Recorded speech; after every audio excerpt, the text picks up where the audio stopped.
కాలమునందు ఒక చిత్రమైనటువంటి పరిస్థితి ఒకటి ఉంటుంది. కాలము సాక్షాత్తుగా ఈశ్వర స్వరూపం. ఈశ్వర స్వరూపమే అయినటువంటి కాలమునందే పాపము చేస్తాం, పుణ్యము చేస్తాం. ఆ కాలమునందే ఆ పాపపుణ్యముల యొక్క ఫలితాన్ని సుఖదుఖముల యొక్క రూపములో అనుభవించడానికి శరీరాన్ని ఈశ్వరుడు ఇస్తూ ఉంటాడు. ఈశ్వరుడే ఒక గొప్ప కృప ఒకటి చేస్తూ ఉంటాడు. ఇది ఎలా ఉంటుందంటే, ఏదో యావజ్జీవ కారాగార శిక్ష పడినటువంటి వ్యక్తి ఒక ఆయన ఉన్నాడు అనుకోండి. ఆయన చాలా మర్యాదతో కూడినటువంటి ప్రవర్తనతో, చాలా నమ్రతతో కారాగార వాసాన్ని గడుపుతున్నాడు అనుకోండి. ఒక 12 ఏళ్ళో 15 ఏళ్ళో అలా ఉన్న తర్వాత ప్రభుత్వం అతనికి క్షమాభిక్ష పెట్టి వదిలిపెట్టేస్తుంది. అంటే యావజ్జీవితము కారాగారమునందు ఉండవలసినటువంటి వ్యక్తి ఒక 12 ఏళ్ళు కారాగారవాసం చేసిన తర్వాత అతని మంచితనం రీత్యా అతను బయటికి వదిలిపెట్టబడ్డాడు. ఇది ప్రభుత్వం యొక్క ఉదారత. అయ్యో బాగానే ఉన్నాడు కదా పాపం, ఇప్పుడు ఎందుకు మారిన వాడిని అని వదిలిపెడతారు. ఇప్పుడు అలా వదిలిపెడితే మీరు అలా ఎందుకు వదిలిపెట్టారు అని అడగడానికి మీకు నాకు అధికారం ఏమి ఉండదు. అది ప్రభుత్వం యొక్క నిర్ణయం. అది ప్రశ్నిస్తే వేరొకరు ప్రశ్నిస్తారు. దాంట్లో ఉండే విషయాలను విచారణ చేయవలసిన వాళ్ళు వేరొకరు ఉంటారు. అది కూడా న్యాయబద్ధంగా ఉంది అని వారికి కూడా అనిపిస్తే దాన్ని అడిగేవారు ఎవరు ఉండరు. అలాగే ఈశ్వరుడు కూడా కాలరూపంలో మనకు ఒక గొప్ప కృప ఒకటి చేస్తాడు. ఆ కృప ఒక్కొక్క నైమిత్తిక తిథి యందు ఒక్కొక్కలా ఉంటుంది. ప్రత్యేకించి రేపటి రోజు ఉదయం వచ్చేటటువంటి తిథి సామాన్యమైనటువంటి తిథి కాదు. మాఘమాసంలో శుక్లపక్షంలో వచ్చేటటువంటి సప్తమిని రథసప్తమి అని పిలుస్తారు. ఎందుకు అలా పిలుస్తారు అంటే దీనికి 2 కారణాలు చెప్పారు పెద్దలు. దీన్ని నేను చాలా సూక్ష్మంగా మాత్రమే మీకు మనవి చేస్తాను. రేపు ఉదయం నుంచి సూర్యభగవానుడి యొక్క రథం ఉత్తర దిక్కుకు తిరుగుతుంది. దానివల్ల ఏమవుతుందంటే మిగిలినటువంటి గ్రహముల మీద ఉండేటటువంటి సూర్యుని యొక్క వెలుగు, సూర్యుని యొక్క ప్రకాశము కొన్ని గ్రహముల మీద తగ్గుతుంది. ఇంత పరమపుణ్యప్రదమైన ఉత్తరాయణ పుణ్యకాలంలో ఎటువంటి పాపములు చెయ్యకుండా ఉండగలిగేటటువంటి శక్తి మేధస్సుకి దేనివల్ల కలుగుతుంది అంటే, ఈ కాలమునందు చంద్రప్రకాశం చేత జిల్లేడాకు మీద ఉండేటటువంటి నూగులాంటిది రేగుపండు తలకి తగిలి బ్రహ్మస్థానమునందున్న వేడితో అది సంయోగాన్ని చెందితే రాబోయేటటువంటి కాలంలో వడదెబ్బ తగలకుండా కావలసినటువంటి శక్తిని తల పుంజుకుంటుంది, ఓషధీ శక్తిని. 2, ఇంత పరమపవిత్రమైన ఉత్తరాయణ పుణ్యకాలంలో ఎటువంటి పాపకర్మలు చెయ్యకుండా మనిషి రక్షింపబడతాడు. 3వది ఏమిటి అంటే, మీకు ఇందాక చెప్పానే యావజ్జీవకారాగార శిక్ష పడిన వాడిని 12 సంవత్సరముల తర్వాత వదిలేసినట్టుగా ఈశ్వరుడు ఒక్క మనుష్యుడికే ఒక అనుగ్రహం ఇచ్చాడు. ఇది ఎంత తేలికైన అనుగ్రహం ఇచ్చాడంటే, రేపటి రోజు ఉదయం రథసప్తమి తిథి ఉండగా సమంత్రక స్నానం చెయ్యాలి. మంత్రం లేని స్నానం మీరు చేశారనుకోండి, అది కాకి స్నానం అని పిలుస్తారు. దానివల్ల ప్రయోజనం ఏమి ఉండదు. జిల్లేడాకులు రేగుపళ్ళు తల మీద పెట్టుకుని నేను పోసుకున్నానండి అన్నారనుకోండి, దానికి ఏం ఉపయోగం ఉండదు. సమంత్రకమే చేయవలసి ఉంటుంది స్నానాన్ని. దాన్ని మంత్రస్వరూపాన్ని ఏం చేస్తారంటే అందరికీ అందుబాటులోకి తీసుకురావడం కోసం మంత్రం అంటే అంగన్యాస కరన్యాసాలు ఉండాలి, ఒక ఉపదేశం ఉండాలి. ఇవన్నీ మళ్ళీ అందరికీ ఎలా అందుబాటులోకి వస్తాయి? మళ్ళీ అందరూ దీని ఫలితాన్ని ఎలా పొందుతారు? ఇప్పుడు ఆ మంత్రాన్ని శ్లోక రూపం చేస్తారు, అంటే ఇంకా అనుగ్రహిస్తారు. ఇప్పుడు మీరు ఆ శ్లోకం చెప్పిన తరువాత రేగుపళ్ళు జిల్లేడు పళ్ళు తల మీద పెట్టుకుని అప్పుడు నీళ్లు పోసుకుంటే అవి జారి కింద పడిపోతాయి. అలా పడిపోయి అనుకోండి, 7 జన్మల క్రితం చేసినటువంటి పాపాలని ఆ స్నానంతో తీసేస్తారు. అది ఎప్పుడు ఉంటుంది అంటే ఒక్క రథసప్తమి నాడు మాత్రమే ఇస్తారు ఆ అనుగ్రహాన్ని. అది ఎలా ఎందుకు ఇస్తారు అంటే ఈశ్వరుడు యొక్క అనుగ్రహం అంతే. అవి ప్రశ్నించడానికి ఏం ఉండదు. ఎందుకు ఉండదు అంటే, నేను ఇందాక మీకు అందుకే ఉదాహరణ చెప్పాను. యావజ్జీవిత కారాగార శిక్షని తగ్గిస్తే మీరెవరు అడగడానికి? మీరు నేను అడగడానికి ఏం ఉండదు. వీడు జైల్లో బాగానే ఉన్నాడు అని ఒక ఆయన సర్టిఫికేట్ ఇచ్చాడు, ప్రభుత్వం విడుదల చేసింది, అంతే. ఆయన జనజీవన స్రవంతిలోకి వచ్చేసాడు. అలాగే ఈశ్వరుడి కృప కొన్ని నైమిత్తిక తిథుల యందు ప్రసరణం జరుగుతుంది. ఇప్పుడు భీష్మాష్టమి వస్తుంది. ఆ రోజున మీరు తర్పణ భీష్ముడికి విడిచిపెట్టారనుకోండి, విడిచిపెడితే ఏమవుతుందంటే కొడుకులు లేని వారికి కొడుకు పుడతాడు. అంత గొప్ప తిథి అది. పుత్ర సంతానం కలగకుండా అడ్డుకున్నటువంటి పాపాన్ని తొలగించగలదు. అంత గొప్ప గొప్ప శక్తులు కలిగి ఉంటాయి. దానికోసం పెద్దలు ఏం చేస్తారంటే భవిష్యోత్తర పురాణంలో ఈ విషయాల్ని ప్రస్తావన చేస్తూ దానికి సంబంధించినటువంటి శ్లోకాన్ని ఇచ్చారు. సరే, మనకి తెలుసున్న విషయం ఎలాగో ఉపన్యాసాలు చెప్తున్నాం కదా, మనం నలుగురికి చెప్తే ఎవరు దాని యందు ఆస్తిక్య బుద్ధి ఉందో దాన్ని వారు వినియోగించుకుంటారు అని నేను ఆ శ్లోకాన్ని ఇవాళ రాసుకుని రావడం జరిగింది. ఒక్కసారి మీరు వినండి, రేపు ఆ శ్లోకం చెప్పుకోండి. యజ్జన్మ కృతం పాపం మయా సప్తమ జన్మసు తన్మే రోగంచ శోకంచ మాకరీహంతు సప్తమి ఏతజ్జన్మ కృతం పాపం యచ్చ జన్మాంతరార్జితం మనోవాక్కాయజం యచ్చ జ్ఞాతా జ్ఞేతే చ యే పునః ఇతి సప్తవిధం పాపం స్నానాన్నే సప్తసప్తికే సప్తవ్యాధి సమాయుక్తం హరమాకరి సప్తమి. 7 జన్మలలో 7 రకాలుగా చేసినటువంటి పాపముల వలన నేను పొందబోతున్నటువంటి 7 రకములైన భయంకర వ్యాధులు ఏ ఉన్నాయో వాటితో సహా ఓ సప్తమి, నేను ఈరోజు ఉదయం చేస్తున్నటువంటి ఈ స్నానము చేత ఆ దురితము తొలగుగాక అని సంకల్పం చేసి ఎవరు స్నానం చేస్తారో వారికి ఆ పాపాన్ని తొలగిస్తారు. కాబట్టి ఇప్పుడు నేను చదివిన శ్లోకాన్ని రేపు మీ అందరూ చదువుకుని చక్కగా స్నానము చేయుదురుగాక. ఇప్పుడు నాకు వెంటనే తెలుసు, ఒక విషయం నాకు తెలుసు, మేమేమి ఏకసంతాగ్రాహులం అని ఓసారి శ్లోకం చదివేసి ఇది రేపు చదువుకుంటున్నావు, అలా అయితే నీ ఉపన్యాసాలకి మేమెందుకు వచ్చి కూర్చుంటామయ్యా, నీకే మేము చెప్పుండేవాళ్ళం కదా అని మీరు అంటారని. నా ఉద్దేశ్యం ఏంటంటే ఈ శ్లోకాన్ని నేను ఇప్పుడు గోపాలకృష్ణ గారికి ఇస్తాను. గోపాలకృష్ణ గారు అక్కడ బోర్డు మీద రాయిస్తారు. మీ అందరూ కూడా చక్కగా వెళ్లే ముందు ఒక్కసారి ఆ శ్లోకాన్ని రాసుకోవడానికి 2 నిమిషాలు పడుతుంది. చక్కగా సమంత్రకంగా స్నానం చేయండి, దానివల్ల ఈశ్వరుడు యొక్క అనుగ్రహాన్ని పొందండి. ఈశ్వరుడు అనుగ్రహిస్తే మాత్రం ఎంతమంది ఈ శ్లోకం చదివి స్నానం చేస్తారని మీరు అనుకుంటున్నారు? చేసుకోలేరు.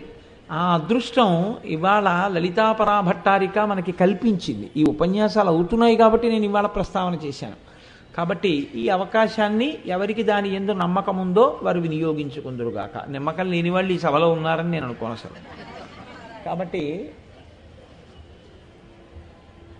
దీన్ని మళ్ళీ నాకు అందజేయండి. మళ్ళీ ఆ తిథి వచ్చినప్పుడు నేను ఆ పుస్తకాలన్నీ ఎక్కడ వెతకను ఉంటుంది. నిన్నటి రోజున మీకు లలితా సహస్రనామ స్తోత్రం గురించి నేను మనవి చేస్తూ కామేశ్వర ప్రేమరత్నమణి ప్రతిపణస్తని నాభ్యాలవాల రోమాలి లతాఫలకు చద్వయి లక్ష్యరోమలతాధారతా సమున్నీయ మధ్యమ స్తనభారదళన్ మధ్య పట్టబంధవళిత్రయ. ఈ నామం గురించి నేను పెద్ద ప్రస్తావన చేయలేదేమో. అమ్మవారి యొక్క స్తనముల బరువు చేత నడుము విరిగిపోతుందేమో అలా అని అనిపించేటంతగా ఆమె వక్షస్థలము ఉంటే అలా ఏవి ఇబ్బంది కలగకుండా 3 సార్లు తాడు వేసి కట్టారా అన్నట్టుగా ఆవిడ యొక్క కడుపు మీద ఉన్నటువంటి మడతలు కనపడుతున్నాయి. అది దాని అర్థం. అరుణారుణ కౌసుంభవస్త్రభాస్వత్కటీతటి రత్నకింకిణికారం యరశనాదామభూషిత అన్న నామం వరకు నిన్నటి రోజున మీతో విజ్ఞాపన చేసి ఉన్నాను. ఇవాల్టి రోజున మాటయందు మర్యాద అంటే ఎలా ఉంటుందో అలా పిలుస్తారు వసిన్యాది దేవతలు అమ్మవారిని. కామీషజ్ఞాత సౌభాగ్యమార్దవోరుద్వయాన్విత అని పిలిచారు. అమ్మా, నీ యొక్క ఊరువుల సౌందర్యము ఒక్క కామేశ్వరునకు మాత్రమే తెలుసు.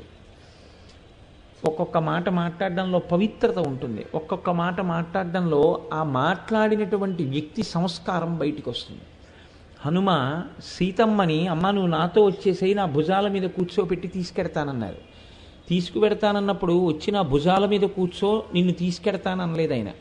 ఆయన ఏమన్నారంటే అగ్నిహోత్రంలో హవిస్సునిచ్చినప్పుడు హవ్యవాహనుడు దాన్ని పట్టుకెళ్ళి దేవతలకు ఎలా అందిస్తాడో, హవ్యం ఇవ కృతానల, అగ్నిహోత్రంలో వేసినటువంటి హవిస్సుని అగ్నిహోత్రుడు పట్టుకెడితే దేవతలకి అది ఎంగిలవదు. అగ్నిహోత్రం పట్టుకెడితే పవిత్రం అవుతుంది. అలా అమ్మ నువ్వు నా భుజం మీద కూర్చుంటే నిన్ను తీసుకెళ్ళి రామచంద్రమూర్తి పాదార విందముల యందు సమర్పిస్తాను అన్నారు. అంటే అసలు చెప్పడంలోనే ఎంత పవిత్ర భావనో చూడండి. ఒక మనిషి సంస్కారం మాట యందు ప్రతిబింబిస్తుంది. ఏ అవయవం గురించైనా మాట్లాడవచ్చు, కానీ కొన్ని అవయవముల గురించి ఉపమానం వేయడం కూడా దోషమే అవుతుంది. కాబట్టి ఎంత మర్యాదగా మాట్లాడారంటే వసిన్యాది దేవతలు కామీషజ్ఞాత సౌభాగ్యమార్దవోరుద్వయాన్విత. అమ్మ నువ్వు మా తల్లివి, నీ తొడల యొక్క సౌందర్యము నీ భర్త అయిన మహాకామేశ్వరునకొక్కరికే తెలుసు. చాలు. అంత అందంగా వాళ్ళు మాట్లాడారు ఆ నామాన్ని. దాని యందు ఒక గౌరవం ఉంది, ఒక పవిత్రత ఉంది. మనం కూడా ఆ భావనతో నమస్కరిస్తే సరిపోతుంది. మాణిక్యముకుటాకార జానుద్వయ విరాజిత. తరువాతి నామంలో పర్వాలేదు, ఈ విషయంలో మనం ఉపమానం వేయవచ్చు, దోషమేం లేదు అనిపించింది. ఈ విషయంలో శంకరాచార్యుల వారు సౌందర్యలహరిలో ఒక పెద్ద సంకేతం ఒకటి వేశారు. ఈ సౌందర్యలహరి చదివేటప్పుడు కానీ, లలితా సహస్రనామ స్తోత్రం చదివేటప్పుడు కానీ, ఇంద్రియ నిగ్రహం లేనివాడు ఎవడైనా ఉంటే, ఏ నామం దగ్గరైనా వాడు అమ్మతనాన్ని చూడలేక విచలితుడైపోతే వాడు చాలా దూరములో నించోపెట్టబడతాడు, వాడికి అమ్మవారి పాదదర్శనము లేదని చెప్పారు. ఎందుకు చెప్పారో తెలుసా అండి? ముఖమండలం వరకు పర్వాలేదు, ముఖమండలం దాటి కిందకి వెళ్ళేటప్పుడు కేవలం మీరు కొడుకుగా నిలబడి దర్శనం చేయవలసి ఉంటుంది. లేదు, ఆడవారైతే ఒక కూతురుగా నిలబడి దర్శనం చేయవలసి ఉంటుంది తప్ప ఇంకా ఏ విధమైనటువంటి భావన కానీ, అందులో ఏమిటి ఇలా చెప్పారు అని దాని మీద పెద్ద అనవసరపు రాద్ధాంతం కానీ చర్చ కానక్కర్లేదు. అది కేశాది పాదాది పర్యంత ఉపాసనము అని తెలుసుకుంటే చాలు. అది ఒక తల్లి భావనతో వాళ్ళు చెప్పగలిగారు, వాళ్ళ ఉపాసన బలం అది అని మీరు స్వీకరించగలిగితే ధన్యులు. అలా కాకుండా ఏ నామం దగ్గరైనా మనసు విచలితం అయిపోయింది అనుకోండి, అయిపోతే అది దోషభూయిష్టమైన ప్రవర్తన. వాడికి అమ్మ పాదములు అందవన్నారు శంకరాచార్యుల వారు. ఎందుకనంటే అవి దాటి కింద కడితే కదా ఆ పాదాలు కనపడేది. అటువంటి బుద్ధి కలిగిన వాడికి, ఎటువంటి చాంచల్యం ఉన్నవాడికి అమ్మవారి పాదాల దాకా ఏం పెడతాడు? వాడు అమ్మవారి చేత దూరంగా విసిరివేయబడతాడు. కాబట్టి నువ్వు స్థిరచిత్తుడవై ఒక కొడుకుగా నిలబడి స్తోత్రము చేయవలసి ఉంటుంది, అలా ఉపాసన చేయవలసి ఉంటుంది. తరువాతి నామంలో అంటారు మాణిక్యమకుటాకార జానుద్వయ విరాజిత. ఈ నామం దగ్గర కొద్దిగా ఉపమానం వేస్తే వచ్చే దోషం ఏమీ లేదు అనుకుని ఉండుంటారు బహుశా వసిన్యాది దేవతలు. అందుకని అంటున్నారు ఒక మాణిక్యమును, మాణిక్యం అంటే ఎర్రటి కాంతితో ఉంటుంది, అటువంటి ఎర్రని కాంతి కలిగినటువంటి మాణిక్యముతో ఒక కిరీటమును తయారు చేస్తే, దానికి ఇంకా బంగారంలో మాణిక్యాన్ని పొదగలేదు, ఒక మాణిక్యాన్ని కిరీటంగా తయారు చేశారు. కిరీటం ఎంత గొప్పగా తయారు చేసినా ఇలా కుంభాకారంగా వస్తుంది, అంటే ఇలా వటుతలంగా ఉంటుంది. ఒక మాణిక్యముతో చేయబడినటువంటి కిరీటమును తెచ్చి అక్కడ పెడితే అది ఎంతటి ఎర్రటి కాంతితో ఉంటుందో, నీ రెండు మోకాళ్ళు రెండు మోచిప్పలు అంత ఎర్రటి కాంతితో ఉన్నాయి అని వదిలిపెట్టలేదు వాళ్ళు. ఒక చిత్రమైనటువంటి మాట అన్నారు, మాణిక్యమకుటాకార జానుద్వయ విరాజిత. ఇందులో మేము వేసినటువంటి ఉపమానమును తిరస్కరిస్తున్నామన్నమాట వాళ్ళు వేయలేదు. మిగిలిన చోట్ల ఎప్పుడైనా వేస్తే పద్మరాగ శిలాదర్శ పరిభావిక పోల భూహు అన్నాడు. అమ్మ, నీ యొక్క ఆ కపోలముల సౌందర్యము పద్మరాగములతో చేయబడినటువంటి అద్దము యొక్క కాంతిని తిరస్కరిస్తోంది అన్నారు. ఇక్కడ మాత్రం తిరస్కరిస్తోంది అన్నమాట వాళ్ళు వాడలేదు. మాణిక్యమకుటాకార జానుద్వయ విరాజిత అంటే పెద్ద చర్చి చెయ్యడానికి కావలసినంత అవసరాన్ని ఇవ్వలేదు, అంత ఎర్రటి కాంతితో ఉంటాయని నువ్వు నమస్కరిస్తే సరిపోతుంది. ఒక మాణిక్య కిరీటం ఎలా ఉంటుందో ఊహ చెయ్యి. ఇందులో అమ్మని అమ్మగా నిలబడి స్తోత్రం చేసేటప్పుడు పరమ పవిత్రమైనటువంటి భావనతో స్తోత్రం చెయ్యగలిగినటువంటి శక్తి ఉన్నవాడికి అది ఎంత దర్శనీయంగా ఉంటుందో, ఎంత సంతోషకరంగా ఉంటుందో శంకర భగవత్పాదులు ఒక అందమైన శ్లోకంలో చెప్తారు. నేను మీకు ఒక ఉదాహరణ చెప్తాను, గమనించండి. నేను నా జీవితంలో ఎన్నో మార్లు మా అమ్మగారి కాళ్ళు పట్టాను. నేనేమిటంటే మీలో ఎవరు పట్టలేదు? అమ్మ కాళ్ళు పట్టని వాళ్ళు ఎవరు ఉండరు. అమ్మ కాళ్ళు పడితే మోకాళ్ళు చూడకుండా ఉంటాయేంటి? అమ్మ మోకాళ్ళు చూడని వాడు ఎవడు ఉండడు లోకంలో. అమ్మ మోకాళ్ళు అందరూ చూస్తారు. అమ్మ మోకాళ్ళు చూస్తే వచ్చిన నష్టం ఏముంది? అమ్మ కాళ్ళు పట్టేటప్పుడు మోకాళ్ళు చూస్తే పవిత్రమైన భావనతో ఉన్నటువంటి వాడికి ఇబ్బంది ఏమి ఉండదు. అమ్మ కాళ్ళు పట్టేటప్పుడు కొడుకుగా కాళ్ళు పడతాడు తప్ప ఇంకే భావన ఉంటుందండి అందులో. కాబట్టి శంకర భగవత్పాదులు అలా పట్టినటువంటి వారు, అమ్మవారిని నిరంతరం అలా సేవించిన మహాపురుషుడైన. కాబట్టి ఆ పవిత్రతని ఇనుమడింప చేస్తూ ఆయన ఒక శ్లోకం చెప్పారు. ఎంత అందమైన శ్లోకం చెప్పారంటే బహుశా చాలా కొద్ది మంది కవులు మాత్రమే అంత పవిత్రంగా అంత అందంగా మాట్లాడగలరు. ఆయన అన్నారు, కరీంద్రాణం శృండాన్ కనక కదళీ కాండపటలీం ఉభాభ్యామూరుభ్యాం ఉభయమపి నిర్జిత్య భవతి సువృత్తాభ్యాం పత్యుః ప్రణతి కఠినాభ్యాం గిరిసుతే విధిజ్ఞే జానుభ్యాం విభుదకరి కుంభద్వయమపి. శంకర భగవత్పాదులు ఏ శ్లోకంలో అమ్మవారిని ఏ పేరు పెట్టి పిలిస్తే బాగుంటుందో ఆ పేరు పెట్టి పిలుస్తారు. అసలు బేసి సంఖ్యతో ఆడపిల్లని పిలిచేటప్పుడు ఈ పేరుతో పిలవచ్చు అన్న స్పృహ కూడా చాలామందికి ఉండదు. అసలు ఇటువంటి పేరు పెట్టుకునేవాళ్ళు లోకంలో కనపడ్డారు. ఆయన చూడండి ఎంత గమ్మత్తైన పేరుతో పిలిచారో. విధిజ్ఞే అని పిలిచారు. విధిజ్ఞే అంటే విధి నిషేధము ఈ రెండు మాటలు ఎవరికి ఉంటాయి అంటే గృహస్థాశ్రమంలో ఉన్నటువంటి వాళ్ళకి, ఇంకా ఉపాసన చేస్తున్న వాళ్ళకి, బ్రహ్మజ్ఞానమును పొందినటువంటి స్థాయికి ఎదిగిపోయినటువంటి వారికి, బ్రహ్మజ్ఞాని అయిపోని వాడికి, ఇంకాను సాధనాబలంతో ప్రయత్నం చేస్తున్నటువంటి వాడు ఏ స్థాయిలో ఉంటాడో ఆ స్థాయిలో ఉన్నటువంటి వ్యక్తిగా మాట్లాడేటప్పుడు ఎంత అందమైనటువంటి మాటతో అంటున్నారో చూడండి. విధిజ్ఞే అంటే విధి అంటే చేయవలసినటువంటి కర్తవ్యము. ఏ కర్తవ్యము చెయ్యాలో బాగా తెలుసున్నదానా, ఏ పనులు చెయ్యాలో బాగా తెలుసుకుని ఉన్నదానా, ఇది పిలుస్తున్నారు ఆయన. అసలు నాకైతే అనిపిస్తుంది ఒక ఆడపిల్లకి ఇంతకన్నా గొప్ప పేరు లోకంలో ఉంటుందని నేను అనుకోవట్లేదు. ఏ పేరైనా బహుశా ఈ పేరు తర్వాత. ఈ పేరున్న పిల్లకి మీరేమి బోధ చేసేది ఏమి ఉండదు. అమ్మ మీ పేరేమమ్మా అని అడిగారు అనుకోండి, నా పేరు విధిజ్ఞ అనుకోండి. నాకైతే అటువంటి విధిజ్ఞ అని పేరు కలిగినటువంటి పిల్ల ఎక్కడైనా కనపడితే నాకైతే వెంటనే వచ్చే కోరిక ఏంటంటే ఈ పిల్ల నా కోడలైతే బాగుండు అని కోరుకుంటాను నేను. అలా నేను అనుకున్నానంటే అందులో దోషం ఏముందండి? నా కోడలు నా కూతురుతో సమానం. కాబట్టి విధిజ్ఞ అంటే చెయ్యవలసినటువంటి విషయములు బాగుగా తెలుసున్న పిల్ల. ఒక భార్యకి అన్నిటికన్నా బాగా తెలుసున్నది, విషయములు తెలుసున్నది, ఒక భార్యగా తాను జీవితం ఎలా జీవించాలో తెలుసున్నది అని మీరు ఎప్పుడు నిర్ణయం చేస్తారు? ఒక భార్య యొక్క మొట్టమొదటి లక్షణం తన భర్తని గౌరవించడం. తన భర్తని గౌరవించకుండా ఊళ్ళో ఎన్ని మెహర్బానీలు చేసినా అది ఎలా ఉంటుందంటే, కట్టుకున్న సతిని నట్టేటిలో ముంచి కన్నవారి నోట గడ్డ కొట్టి సభలకెక్కువాడు చచ్చు పెద్దమ్మ రాలడిచ సుగుణదాల తెనుగుబాల అన్నట్టుంటుంది. కాబట్టి విధిజ్ఞ అంటే ముందు తన యొక్క కర్తవ్యము, తాను చేయవలసిన విధి తెలుసుకుని ఉన్నది, అంటే భర్తని గౌరవించున్నది. కాబట్టి ఈ శ్లోకంలో శంకరాచార్యుల వారు ఏం చెప్పబోతున్నారు అంటే అమ్మవారు భర్తను ఎలా గౌరవిస్తుందో చెప్పబోతున్నారు. దానికి ఆయన ఎంత అందమైనటువంటి ఉపమానాలు తీసుకున్నారో చూడండి.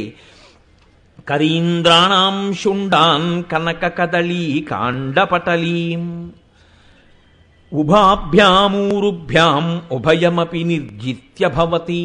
ఇది ప్రస్తుతం అవసరమైన విషయం కాదు, ముందు రెండు పాదాల్లో ఉన్న విషయం.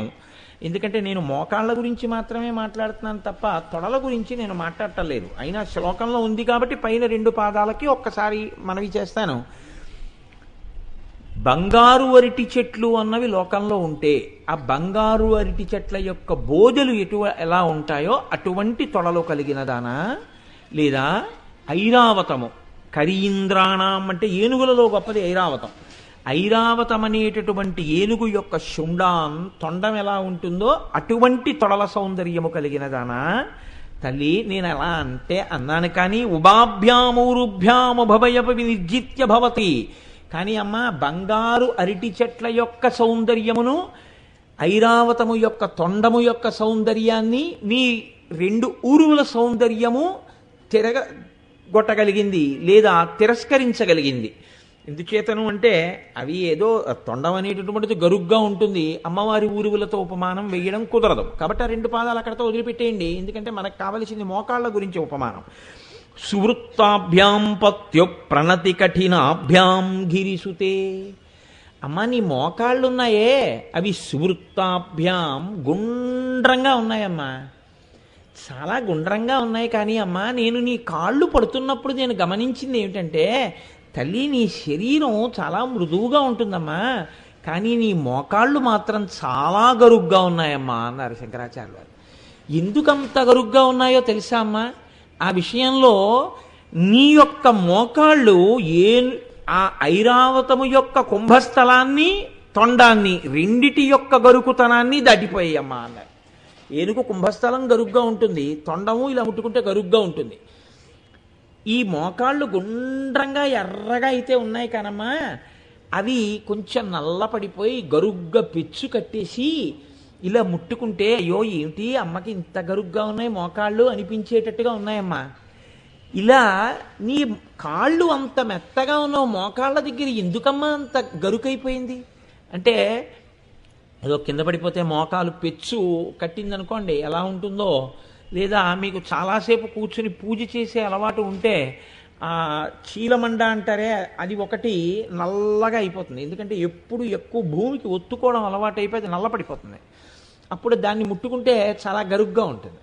అలా శంకర భగవత్పాదులు అంటారు, గుండ్రంగా ఉన్న నీ మోకాళ్ళు ఎంత గరుగ్గా ఉన్నాయంటే ఐరావతము యొక్క తొండం గరుకుతనం, కుంభస్థలం గరుకుతనం దీని ముందు పనికి రాలేదమ్మా అన్నారు.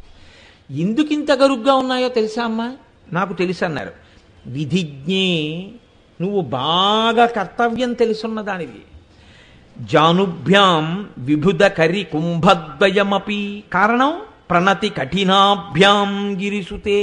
పత్యు ఎప్పుడెప్పుడు పరమశివుడు కనపడినా, ప్రతిరోజు పరమశివుడు కనపడగానే ఆడది భూమి మీద సాష్టాంగ నమస్కారం చెయ్యకూడదు కనుక నువ్వు నీ మోకాళ్లను ఉంచి నేలకి తాటించి వంగి నువ్వు పెట్టుకున్నటువంటి బొట్టు పరమశివుడి యొక్క పాదముల మీద ముద్రపడేటట్టుగా నమస్కారం చేస్తుంటావు.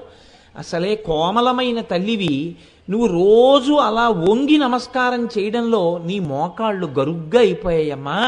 అందుకని సువృత్తాభ్యాం పత్యు ప్రణతి కఠినాభ్యాం గిరిసుతే విధిజ్ఞే జానుభ్యాం విభుదకరి కుంభద్వయమపి. అందుకని నీ మోకాళ్ళు గరుగ్గా ఉన్నాయమ్మా అని శంకర భగవత్పాదులు నమస్కారం చేయగలుగుతున్నారు.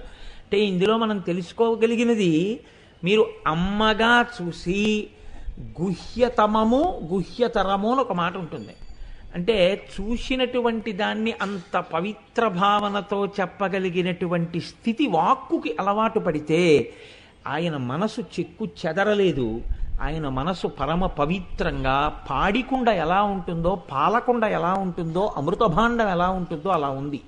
కాబట్టే ఏవి కదలనటువంటి మనస్సులోంచి వాక్కు కూడా అంత నిర్మలమై, చంద్రుడి యొక్క జ్యోత్సన ఎలా ఉంటుందో, పాలకుండ ఎలా ఉంటుందో, అమృతపు తరగ ఎలా ఉంటుందో అంత పవిత్రమైనటువంటి వాక్కు నోట్లోంచి రాగలుగుతోంది. ఇది దేనికి ప్రతీక? నీ మనసుకి ప్రతీక. నేననడం కాదు, నువ్వు కూడా భావనతో నిలబడడం చేతనైన నాడు అమ్మ పరవశించిపోయి నిన్నొక కొడుకుగా తీసుకుని తన ఒళ్ళో కూర్చోపెట్టుకుంటుంది. కూర్చోపెట్టుకుని ఈ జన్మల తప్ప ఇంకొక జన్మ నువ్వు ఎత్తవలసినటువంటి అవసరం లేని స్థితిని, ఈ జన్మయందు నీకు సమస్తమైన సుఖములను తల్లి అనుగ్రహిస్తుంది. ఇది చెప్పడం శంకరాచార్యుల వారి యొక్క ఉద్దేశ్యం.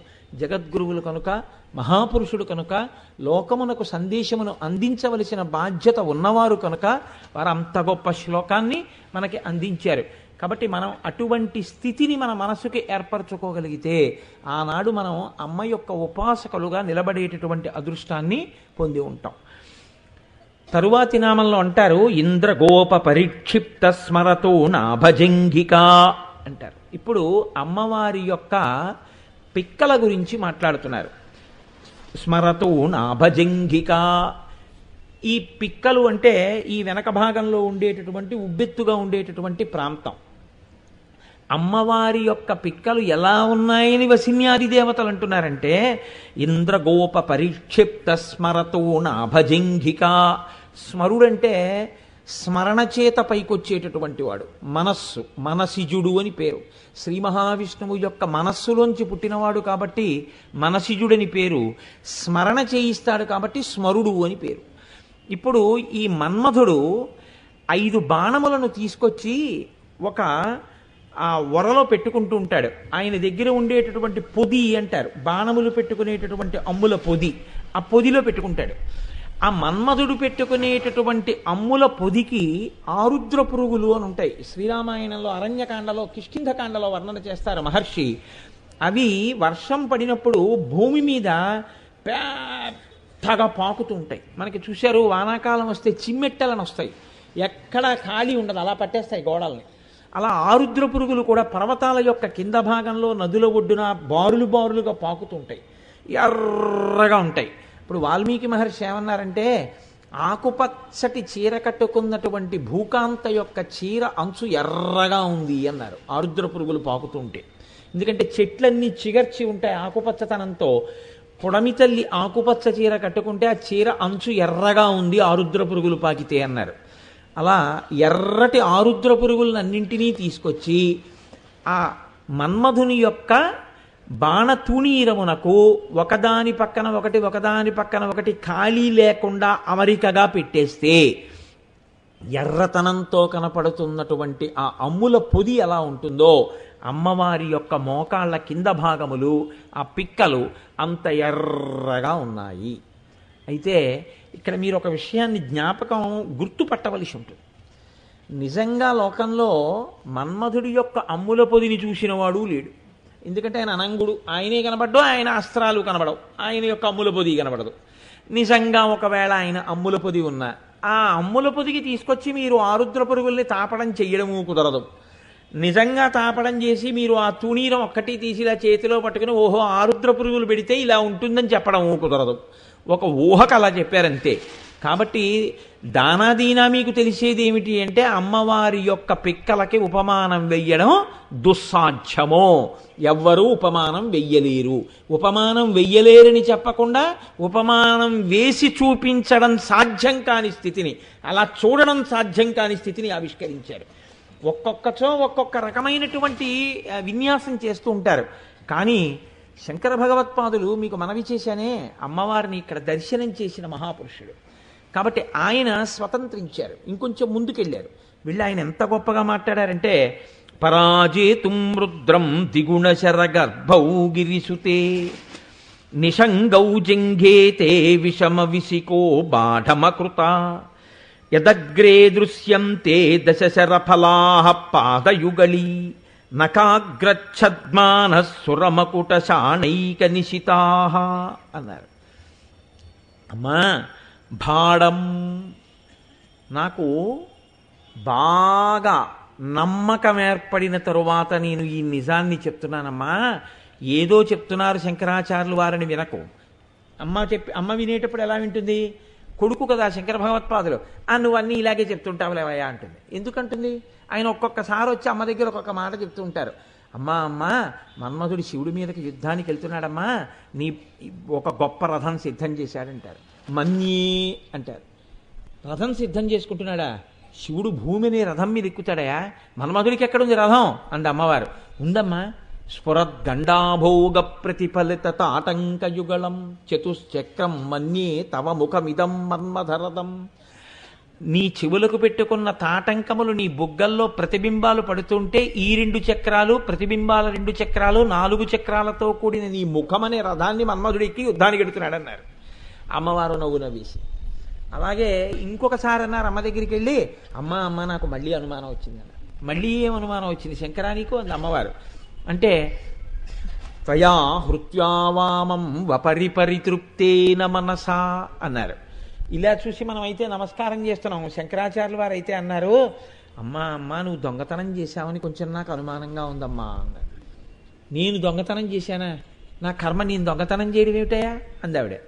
అమ్మా మరి దొంగతనం చేయకపోతే నేను అన్నానని అనుకోవద్దు, నిన్నో మాట అడుగుతాను. శంకరుడు నీకెంత ఇచ్చాడు శరీరంలో? సగభాగం ఇచ్చాడు. కాబట్టి వామార్ధ భాగం ఎలా ఉండాలి? ఎర్రగా ఉండాలి. మిగిలినది ఎలా ఉండాలి? తెల్లగా ఉండాలి.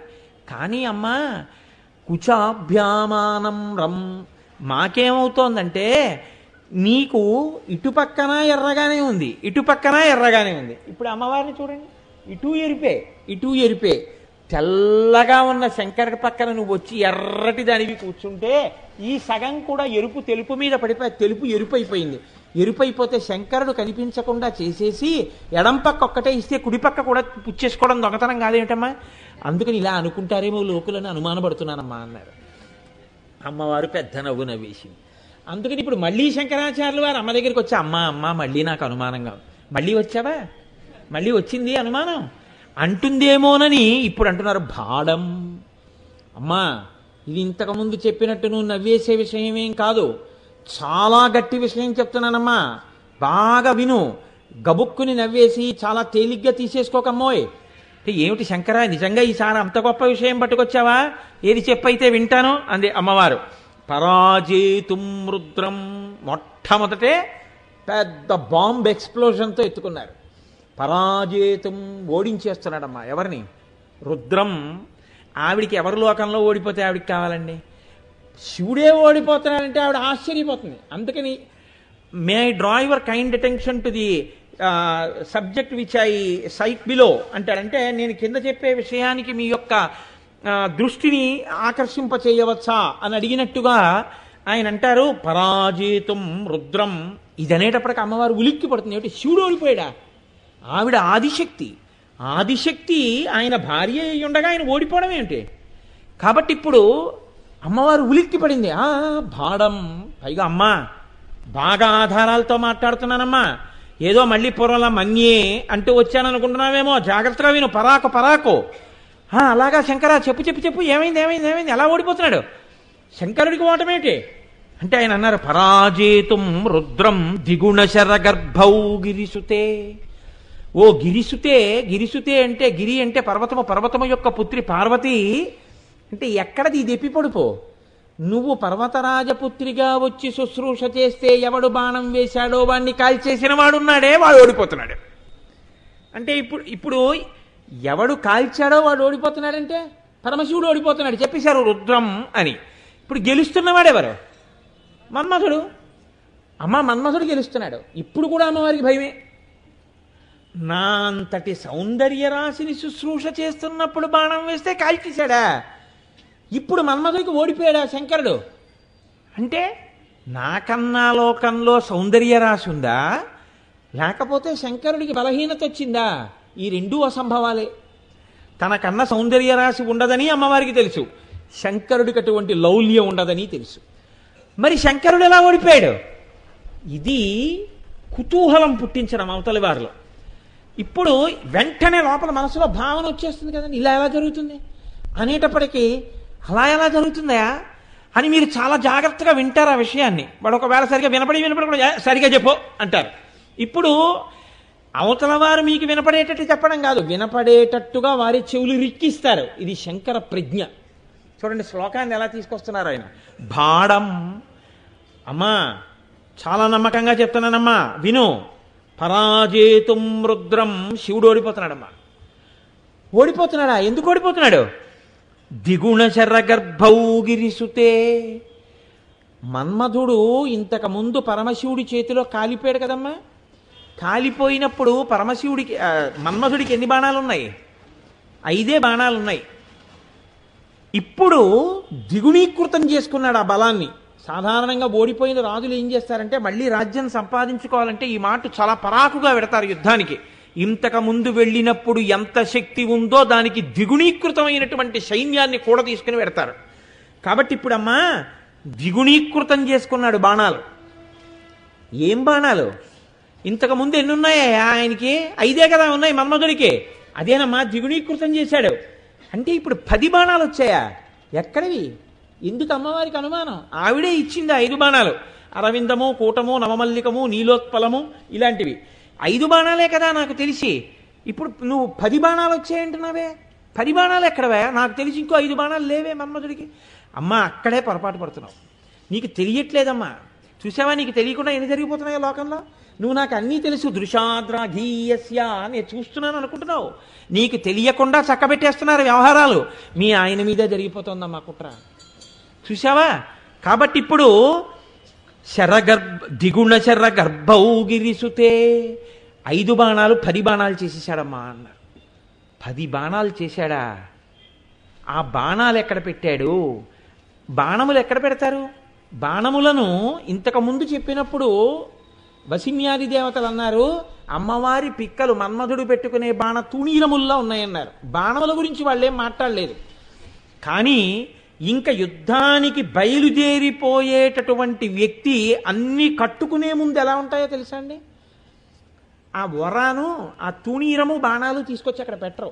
ఎందుకు పెట్టరంటే, తూణీరంలో ఉండిపోయినటువంటి బాణాలు 3 ఏళ్ల క్రితం పెట్టినవై ఉండొచ్చు, 4 ఏళ్ల క్రితం పెట్టినవై ఉండొచ్చు, యుద్ధం చేసి ఉండకపోతే 10 ఏళ్ల క్రితం పెట్టినవై ఉండొచ్చు. ఇప్పుడు వెడుతున్నది ఎవరితో యుద్ధానికి? పరమశివుడితో. బాణాలన్నీ బాగా సూదిగా చెక్కి ఉంచుకోవాలి. కాబట్టి బాగా సూదిగా సిద్ధం చేసి పెడితే యుద్ధానికి వెళ్ళే వ్యక్తి వచ్చి ఆ బాణాలు ఇలా తీసి చూసుకుంటాడు, ములుకు చూసుకుని బాగుంది ఇప్పుడు పెట్టండి అంటాడు. అన్న తర్వాత ఇవి తీసి ఆ బాణాలు పెట్టుకునేటటువంటి ఆ పంజరంలో ఆ తూణీరంలో పెడతారు. కాబట్టి ఇప్పుడు బాణ పంజరం ఇలా పక్కన పెట్టింది, 5 బాణములు ఇలా గోడకి నిలబెట్టరు, వాటిని ఏదో ఇలా పొట్లకాయ ఆనపకాయలో ఏవో పెట్టినట్టు పెట్టరు, వాటిని ఇలా భూమి మీద పెట్టి ఉంచుతారు అడ్డంగా. కాబట్టి అమ్మ 10 బాణాలు ఉన్నాయి, ఆ బాణ తూణీరము ఉందమ్మా అన్నారు శంకరాచార్యులు. అలాగా 10 బాణాలు తయారు చేశాడు ఆ మన్మధుడు. నాకు తెలిసి 5, 10 ఉన్నాయంటున్నావు, ఆ 10 ఎక్కడున్నాయండి అమ్మవారు. పైగా యుద్ధానికి వెళ్ళాలి అంటే మామూలు వాళ్ళ మీదకి యుద్ధాలు వెళ్ళడం అంటే మన్మధుడు గెలిచేస్తాడు. ఎందుకంటే వాడు ఎంత తపస్సు చేసుకుంటూ ఎంత భక్తితో ఉంటే అప్పుడే ఆయనకి సరదా. ఇలాంటి వాడిని పడగొడితేనే కదరా మనకి కలిసి వచ్చేది. మనం అసలు బాణం వేయకుండానే పడిపోవడానికి సిద్ధంగా ఉన్నవాడి మీద మనకు గెలిపి ఏమిటి?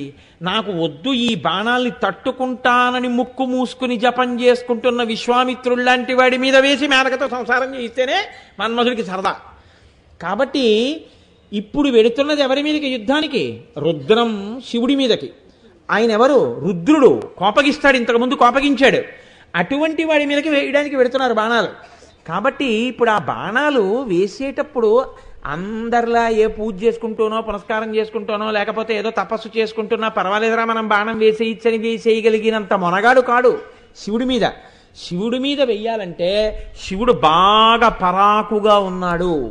శివుడు ఇప్పుడు అంత ఆత్మభావనలో లేడు, బాణం వేస్తే లొంగుతాడు అని నమ్మకంతో ఉండాలి. నమ్మకంతో ఉండాలంటే అందరిలా వెళ్లే ముందు ఒకసారి బాణం చూసి కొట్టేస్తే సరిపోదు. అలాంటి అవకాశం కోసం బాణాలు ఎప్పుడూ సిద్ధంగా ఉండాలి. ఎప్పుడు బాగా సానపెట్టిన బాణాలతో ప్రతిద్వంది తిరగాలి. మరి అంత సానపెట్టిన బాణాలు ఉండాలి కదా. 10 ఏమున్నాయి, ఎక్కడున్నాయి నాకు చూపించన్నారు అమ్మ అంటే ఆయన అన్నారు, అమ్మ చూపించడానికి ఏముందమ్మా, ఇక్కడే చూపిస్తాను ఆ బాణాలు. ఎందుకో తెలుసా? మన్మధుడు ఎక్కడ ఉంటాడమ్మా? మన్మధుడు ఇల్లు ఎక్కడ? ఇక్కడే, నీ ముఖంలోనే కదా కూర్చుంటాడు, ఇక్కడే కదా కనుబొమ్మలు తోరణాలుగా కట్టుకున్నాడు.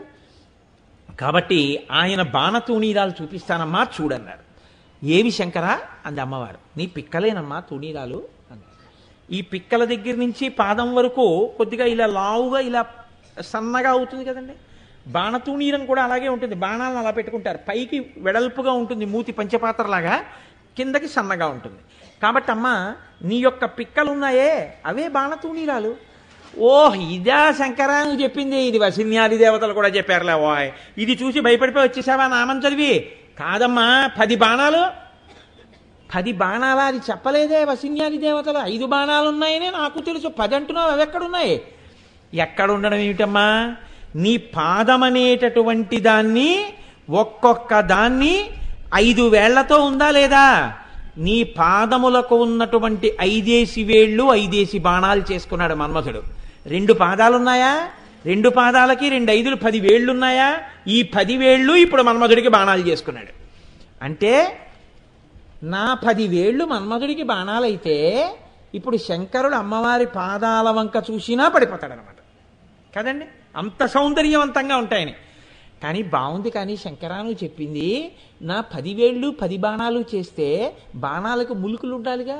యుద్ధానికి వెడితే ఉండకపోవడం ఏంటమ్మా? నీ గోళ్లే ములుకులు, అందుకని ఆ గోళ్ళు ములుకులుగా చేసి వేస్తాడు. ఓహో మరి ములుకులుంటే సరిపోదుగా, వాటిని సానపట్టి సిద్ధం చెయ్యాలిగా. ఎప్పుడు సానపట్టి సిద్ధం చేస్తుండాలిగా, ఎప్పుడు శివుడు దొరుకుతాడో వేద్దామని. మరి ఎప్పుడు నా గోళ్ళు ఇప్పుడు సానబెట్టాడు, దేంతో సానబెట్టాడు మన్మధుడు అంటే అమ్మా ఇంద్రాది దేవతలు ఎప్పుడూ నీకు నమస్కారాలు చేస్తుంటే వాళ్ళ కిరీటాల్లో ఉన్న వజ్రాలు వచ్చి నీ గోళ్ళకి తగిలి సానబట్టబడుతున్నాయి కదమ్మా.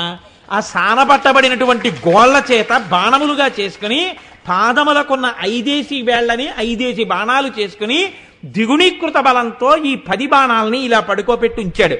అదిగో చూడమ్మా నీ పాదాలు, అవే 5 బాణాలు. ఇప్పుడు ఈ పైన ఉన్నటువంటివి ఆ తుణీరములు. యుద్ధం వచ్చిందో, శివుడు పరాకుగా ఉన్నాడనిపించిందో, ఈ 10 ఇందులో పెట్టి కట్టుకుంటాడు. పరాజేతుం రుద్రం, ఓడిపోయాడే శివుడు. ఇప్పుడు అమ్మవారు ఇదా భాడం అని పెద్ద నవ్వు ఒకటి నవ్వింది. ఆ నవ్విన నవ్వుందే అది మనను రక్షించుగాక. ఇది అమ్మవారిని నవ్వించడం మనకి మానసికంగా అలా ఒక్కసారి దర్శనం చేయించడం, ఇంద్రాది దేవతలు నమస్కరించే ఆ పాదములు మనకి కూడా నమస్కార యోగ్యములై స్పృహణీయములై జగజ్జనని యొక్క పాదములుగా మన కంటికి భాషించాలని ఒక్క స్మరతో నాభజంగిక అని ఇంద్రగోప పరిక్షిప్త స్మరతో నాభజంగిక అని విడిచిపెడితే వసిన్యాది దేవతలు దానికి బాణాలు కూడా తీసుకొచ్చి కలిపారు శంకర భగవత్పాదులు. కలిపి అంత భక్తితో నువ్వు సేవించగలిగితే లోకోత్తరమైనటువంటి ఉపమానముల చేత అమ్మవారి యొక్క దర్శనాన్ని నువ్వు చెయ్యగలవు. ఆ స్థూల రూపాన్ని అలా దర్శనం చేసినటువంటి ఉత్తర క్షణంలో నీ యొక్క పాపరాశి సమస్తము నశించిపోతుంది. నువ్వు ఆ జగజ్జనని యొక్క అనుగ్రహానికి లోనవుతావు. ఇందులో మీరు ఒక్కటి గమనించండి జాగ్రత్తగా. మీరు ఒక పూజ చేశారనుకోండి, కర్మ జడం, కర్మ ఏమీ ఇవ్వలేదండి. మీరు అందుకే సత్యనారాయణ వ్రతం చేయించిన తర్వాత ఒక కథ చెప్తారు. ఆ కథ ఎందుకు చెప్తారో తెలుసా అండి? మొట్టమొదటి అధ్యాయంలోనే మీరు వ్రతం చేశారో లేదో, మీకు ఫలితం వస్తుందో లేదో మీరు చెప్పేసుకోవచ్చు. ఎందుకో తెలుసా అండి? ఎంసెట్ పరీక్షకి వెళ్తారు పిల్లలు, లేకపోతే గేట్ పరీక్షకి వెళ్తారు. వెళ్ళి రాసేసేటప్పుడు ముందు రోజు క్వశ్చన్ పేపర్ ఇస్తారు. వీళ్ళు అంతా రాసేసిన తర్వాత వాళ్ళకి ఒక స్థితికి వచ్చాక జ్ఞాపకం ఉంటుంది, ఈ బిట్టికి నేను ఇది ఆన్సర్ పెట్టాను, ఇది బిట్టికి ఆన్సర్ పెట్టానని. వాళ్ళు ఏం చేస్తారంటే మర్నాడు కీ రిలీజ్ చేస్తారు. కీ అంటే ఆన్సర్ షీట్ కూడా రిలీజ్ చేసి ఈ ప్రశ్నకి ఇలా క్యాలిక్యులేట్ చేయాలని కూడా ఇచ్చేస్తారు. ఇప్పుడు వాళ్ళు ఏం చేస్తారంటే పరీక్షకి వెళ్ళినప్పుడు ఎంత కుతూహలమో కీ చూసుకున్నప్పుడు అంత కుతూహలంగా ఉంటాడు. ఉండి నేను 100 మార్కులకు ఆన్సర్ చేశాను కదా, నాకు ఇన్ని మార్కులు వస్తాయని నిర్ణయానికి వచ్చేస్తాడు. ఇన్ని మార్కులు వస్తాయని నిర్ణయానికి ఎలా వచ్చేసాడు? తనే పేపర్ రాశాడు, తనే కీ చూసుకున్నాడు. తను ఏ ర్యాంక్లో ఉంటాడో చెప్పలేడు. ఎందుకంటే తనకు 70 వస్తాయనుకున్నాడు అనుకోండి, 70 రాష్ట్రంలో ఎంతమందికి వస్తాయో అన్నదాన్ని బట్టి ఉంటుంది నీ ర్యాంకు. 70కి ముందు ఎంతమంది ఉంటారో తెలియదు, 70 మీద ఎంతమంది ఉంటారో తెలియదు, 70 కింద ఎంతమంది ఉంటారో తెలియదు. కింద ఎంతమంది ఉన్నా పర్లేదు, కానీ 70కి 70 పైకి ఎంతమంది ఉన్నారో నీకు తెలియదు. నీకు ఎన్ని వస్తాయో మాత్రం తెలుసు. అలాగే కర్మ తజ్జడం అంటారు రమణ భగవానులు. మీరు చేసే కర్మ జడం. కర్మ చేసేస్తే దానివల్ల మీకేదో వచ్చేస్తుందని మీరు అనుకోకండి. ఒక పూజ చేసేస్తే ఫలితం వస్తుందా రాదా అంటే వచ్చేస్తుందని నమ్మకంగా చెప్పలేమన్నారు. మనకి ఎలా ఉంటుందంటే సనాతన ధర్మమునందు సత్యమే చెప్తారు తప్ప అసత్యాలు చెప్పి మిమ్మల్ని చారదీసే ప్రయత్నాలు చేయరు. ఒకవేళ మీకు సత్యం నచ్చక వెళ్ళిపోతానన్నారు అనుకోండి, అసత్యం చెప్పి ఆకర్షించరు. అది గమ్మత్తు ఉంటుంది. మిమ్మల్ని ఆ సత్యంలో ఆ పై స్థాయి వరకు తీసుకెడతారు. ఎలా చెప్తారంటే సనాతన ధర్మంలో ఏం చెప్తారంటే నువ్వు బాగా ఈశ్వరుణ్ణి ప్రార్థన చెయ్యి. ఈశ్వరుణ్ణి ప్రార్థన చేస్తే నీకు ఒక అనారోగ్యం వచ్చిందనుకో, భగవంతుడే ప్రథమో దైవ్యోభిషకు వైద్యో నారాయణో హరిహి. భగవంతుడే నిన్ను రక్షించడానికి ఒక వైద్యుడి రూపంలో నీకు తారసపడతాడు. నువ్వు ఒక వైద్యుడి దగ్గరికి వెళ్ళినప్పుడు ఈశ్వరుడి యొక్క అనుగ్రహం వైద్యుడి యందు బాగా ప్రకాశిస్తుంది. అప్పుడు ప్రకాశించి నీ వ్యాధి యొక్క మూలాన్ని ఆయన కనిపెట్టే నైపుణ్యాన్ని ప్రకాశింపచేస్తాడు. ప్రకాశింపచేసి నీకు మందిస్తాడు, నీకు తగ్గుతుంది. కాబట్టి నీవు వైద్యుని ఆశ్రయించు అని చెప్తారు. అంతేకాని మేము ప్రార్థన చేస్తాం మీరు డాక్టర్ దగ్గరికి వెళ్ళొద్దనో, కష్టపడి డాక్టర్ గారు ప్రార్థన చేస్తే మేము ప్రార్థన చేశాం మీకు తగ్గిందనో అబద్ధాలు చెప్పడం సనాతన ధర్మంలో ఉండదు. మీరు పట్టుకోగలిగితే వాళ్ళు ఏం చెప్తారంటే సత్యం చెప్తారు. మేము పూజ చేస్తాం మీకు మంచి వైద్యుడు దొరుకుతాడని చెప్తారు. వైద్యుడిదేం లేదు, మా ప్రార్థన ఫలితం అని ఎప్పుడు చెప్పరు. అందుకని వైద్యుల దగ్గర మానేయండి, మా ప్రార్థనలకి రండి అని చెప్పుకోవడం సనాతన ధర్మంలో ఉండదు. ప్రార్థనకి రండి, ప్రార్థన చెయ్యండి, పూజ చేసుకోండి, వైద్యుడు దొరుకుతాడని చెప్తారు. అంటే సత్యం 100కి 100 పాళ్ళు మాట్లాడుతుంది సనాతన ధర్మం. ఇంకొక దాని గురించి నేనేం మాట్లాడటం లేదు. కాబట్టి మీరు గమనించండి ఎంత అందంగా ఉంటుందో, ఎంత సత్యాన్ని మాట్లాడతారు. కర్మత జడం. కర్మ ఏం చేస్తుందండి? సత్యనారాయణ వ్రతం చేస్తే ఒక భీష్మేకాదశి నాడు కూర్చోబెట్టి మీరు ఒక 116 మందికి సామూహిక సత్యనారాయణ వ్రతాలు చేయించారనుకోండి, అందులో అసలు ఆచమనం చేయడం రానివాడు అప్పుడే ఆచమనం నేర్చుకున్నటువంటి వాడికి ఇంటికి వెళ్ళేటప్పటికీ కొడుకు ఉద్యోగం వచ్చేయచ్చు. సత్యనారాయణ వ్రతం పుస్తకం లేకుండా చేయించి సత్యనారాయణ వ్రతం మీద ఉపన్యాసం చెప్పిన ఆయన కొడుకు ఉద్యోగం రాకపోవచ్చు. ఎందుకు రాదంటే ఈయనకి తన పాండిత్యం మీద గొప్ప. అన్నీ తెలుసున్న వాడికి అమావాస్య మరణం, ఏమీ తెలియని వాడికి ఏకాదశి మరణం. ఆయన మనసు కుదురుకుంది భగవంతుడి పాదాల మీద. ఎవడు ఒక కర్మ చేస్తున్నప్పుడు దీన్ని నేను ఈశ్వరుడికే చేస్తున్నాను అన్న భావనతో చేస్తాడో, ఇది ఈశ్వరుణ్ణి చూస్తున్నాను అని చూస్తాడో, ఈ ఉపచారం భగవంతుడికి సమర్పిస్తున్నానని సమర్పిస్తాడో వాడికి భగవద్ అనుగ్రహం కలుగుతుంది. తప్ప అందరికీ కలగాల అంటే అలా కలగాలని ఉండదు శాస్త్రంలో. అందుకే వ్రతం అంతా చేయించి కథ చెప్తారు. మీరు ఆ వ్రత కథల్లో మొట్టమొదటి కథ ఏముంటుందండి? ఒక దరిద్ర బ్రాహ్మణుడు. ఆ బ్రాహ్మణుడు దరిద్రంతో బాధపడుతుంటే సత్యనారాయణ స్వామి వారు ఒక వృద్ధ బ్రాహ్మణ రూపంలో వచ్చారు. ఒక కల్పం ఇచ్చి నువ్వు ఇలా వ్రతం చేసుకో, నీ కష్టాలు పోతాయన్నారు. ఆ వేదం నమ్ముకుని ఆ మంత్రాలు నమ్ముకునే ఇంత దరిద్రుణ్ణి అయ్యాను, మళ్ళీ నువ్వు ఇంకో కల్పం ఒకటి చెప్పేమిటి అని అనలేదు ఆయన. నమ్మారు. నేను తప్పకుండా రేపు చేస్తానన్నాడు. ఎక్కడ విశ్వాసం ఉందో అక్కడ పదార్థం దొరికింది, ఎక్కడ పదార్థం ఉందో అక్కడ సత్యనారాయణ వ్రతం జరిగింది, ఎక్కడ సత్యనారాయణ వ్రతం జరిగిందో అక్కడ ఆ బ్రాహ్మణుడు వృద్ధిలోకి వచ్చాడు. ఎవడు విశ్వసించాడో ఆ విశ్వసించిన వాడు చేసినటువంటి కర్మయందు పదార్థములు అన్నీ లేకపోయినా పూర్ణమవుతుంది. ఎందుకని? ఈశ్వర కృప చేత. అన్ని పదార్థాలు నే తెచ్చానని పట్టుకొచ్చినటువంటి వాడి పదార్థముల వలన పూజ పరిపూర్ణము కానక్కర్లేదు, లుప్తమవుతుంది. ఎందువల్ల? అహంకారం వల్ల. ఇప్పుడు ఎవరు చూశారు అది? ఓ కట్టెలు కొట్టుకునేవాడు చూశాడంటే సమాజంలో పైవాడు చేశాడు, బాగా కిందవాడు చూశాడు. ఆయన చేస్తున్నాడు, ఈయన నమ్మాడు, ఈయన చేశాడు, ఈయన వృద్ధిలోకి వచ్చాడు. ఈ ఇద్దరి మధ్యలో ఉండే ఇంకొక ఆయన చేశాడు. ఆయన ఒక నది ఒడ్డును చేస్తుంటే వేరొక ఆయన చూశాడు. ఇది ఎందుకు చేస్తున్నావు అని అడిగాడు. నేను ఇందుకు చేస్తున్నానని చెప్పాడు. ఈయన కొంచెం మిష పెట్టాడు. నాకు సంతానం కలిగితే వ్రతం చేస్తానన్నాడు. సంతానం అన్నాడు కానీ పుత్ర సంతానం అనలేదు. ఆయన సంతానమే ఇచ్చాడు, ఆడపిల్లనిచ్చాడు.